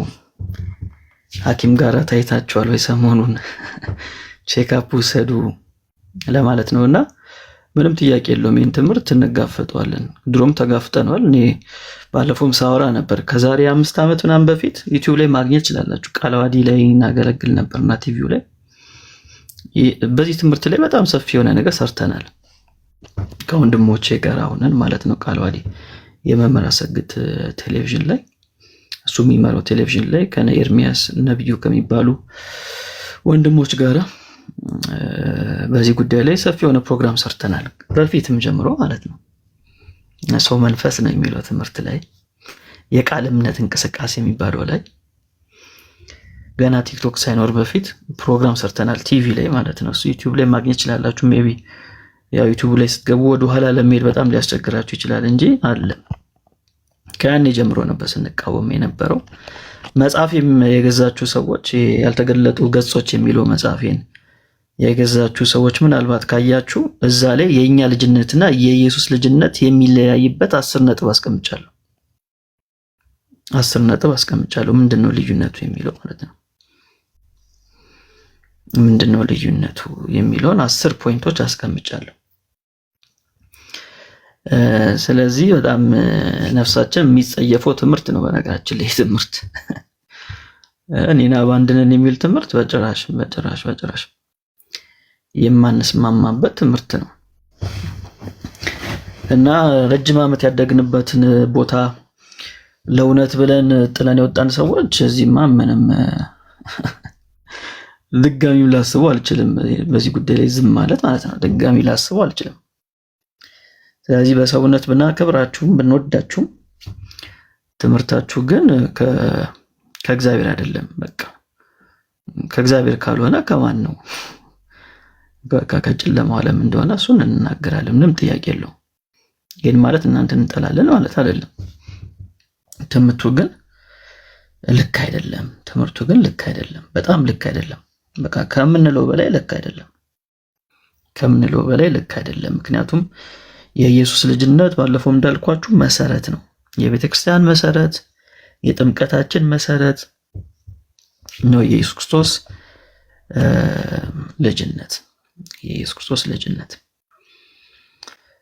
ስለዚህ በቅንነት ማወቅ የምትፈልጉ ሰዎች ካላችሁ ጻፉልን፣ እናወራችኋለን፣ እንነጋገራለን። አንዳንድ ቦታ ክፍተት እንዳለም ስለምናውቅ በዚህ ጉዳይ ላይ ትምህርት በደንብ ስለማይሰጥ ሳታውቁ ልጅ የምትለዋን ቃል ብቻ ይዛችሁ እዛ ጋም የእግዚአብሔር ልጅ ይላል፣ እኛም የእግዚአብሔር ልጆች ተብለናል። በቃ እሷን ብቻ ይዛችሁ ሳታውቁ በስህተት ለተሳሳታችሁ ሰዎች በጣም በወንድማዊ መንፈስ እናወራችኋለን። ምንም ችግር የለውም። እንድጠፉ ስለማንፈልግ ማለት ነው። ላይ በቃ ልክ ነኝ አቋሜ ነው ለሚል ሰው ደግሞ መወያየት እንችላለን። በመጣችሁበት መንገድ መነጋገር እንችላለን። ስለዚህ በወጻፉልን የሚመለሱ ሰዎች ይመለሳሉ። እንግዲህ በአመጣቸው የሚቀጥሉ ሰዎች ይቀጥላሉ። ስለዚህ እህታችንንም እናናግራታለን። ምንም ችግር የለውም። እናናግራታለን። ኦልሬዲ ፕሮግራም ስለያዘን ምንም ችግር የለውም። በዛ እንትን በሉ። በቃ ምንድነው ያለው እውነት አንድ ነው። የእውነት ምንጭ አንድ ነው። ሌላ ነገር የለም። ከዚህ እውነት ከሆነው ምንጭ ውጭ ያለው የሰው አስተሳሰብ ወይም ደግሞ ያጋንንት ነው። ምንም እኮ ግልጽ ነው አይደል? በጣም ግልጽ ነው። ወይም የሰማይ ነው የጥበብ ወይም የምድር ነው አይደል? ስለዚህ የሰማይ ካልሆነ የምድር ነው ወይም ያጋንንት ነው። ይሄ እውነቱ ስለሆነ ማለት ነው። እውነቱ ስለሆነ ጌታ ምንድን ያለው? እናንተ ከዲያብሎስ ናችሁ ነው ያላችሁ አይደል? አባታችሁ ዲያብሎስ ነው አብርሃም አይደለም አላችሁ። ለምን ሐሰትን ትናገራላችሁ? እሱ ደግሞ ከመጀመሪያውም የሐሰት ምንጭ ነው አይደል? እንደዛ ነው ያለው ጌታና እኔና አብ አንድ ነን የሚል ሰው ካለ እሱ እውነት መጀመሪያ እኔ ሕክምና ነው የሚያስፈልገው፣ ካውንስሊንግ ነው የሚያስፈልገው። አንዳንዱም እንደዛ ስለሆነ ባለፈው እንዳልኳችሁ ማለት ነውና ምችን ብዬ ልጨርስ። ብዙ ሰው የሚያብደው ባለፈው እንዳልኳችሁ በተለይ ትምህርት ከሰሙ በኋላ በጣም ብዙ ሰዎች አይምሯቸውን ተነክቷል። ይሄ ፋክት ነው የምነግራችሁ፣ በጣም ፋክት ነው የምነግራችሁ። የተሰሩ በጣም ብዙ ሪሰርቾች አሉ፣ በተለይ አፍሪካ ላይ። ለምንድን ነው ሰው ይህን ትምህርት ሰምቶ አይምሮ የሚስተው ካላችሁኝ፣ የሚነገረው ሌላ የሚሆነው ሌላ። አንተና አብ አንድ ነህ ብለው እንኳን ከአብ ጋር አንድ ሊሆን ይቅርና ከራሱ ጋር መስማማት ያልቻለ ሰውዬ እንዴት ነው የማያብደው? እንዴት ነው የማያብደው? ላይ ሰቅለው ዞር ብሎ ሳይ ግን መሬት ላይ ነው ያለው። ከራሱም ጋር መስማማት አልቻለም። ስለዚህ አብ እንደሚያደርገው አደርጋለሁ ይላል። ከዛ በኋላ ማድረግ ሲያቀተው በቃ የሰውዬ ካውንስሊንግ ሩም ውስጥ ታገኘዋለህ ማለት ነው በነጋታው፣ ወይም ደግሞ ራሱን ሰቅሎ ታገኘዋለህ። ይሄ ፋክት ነው የምነግራችሁ። እሺ አስፈላጊ ከሆነ የተሰሩትን ሪሰርቾች በሚቀጥለው አምጥቼ አሳያቸዋለሁ። እንደዛ ማድረግ እንችላለን። እና ይሄ ትምህርት ጤናማ ትምህርት አይደለም። ለስጋም ለመንፈስም የማይሆን ትምህርት ነው።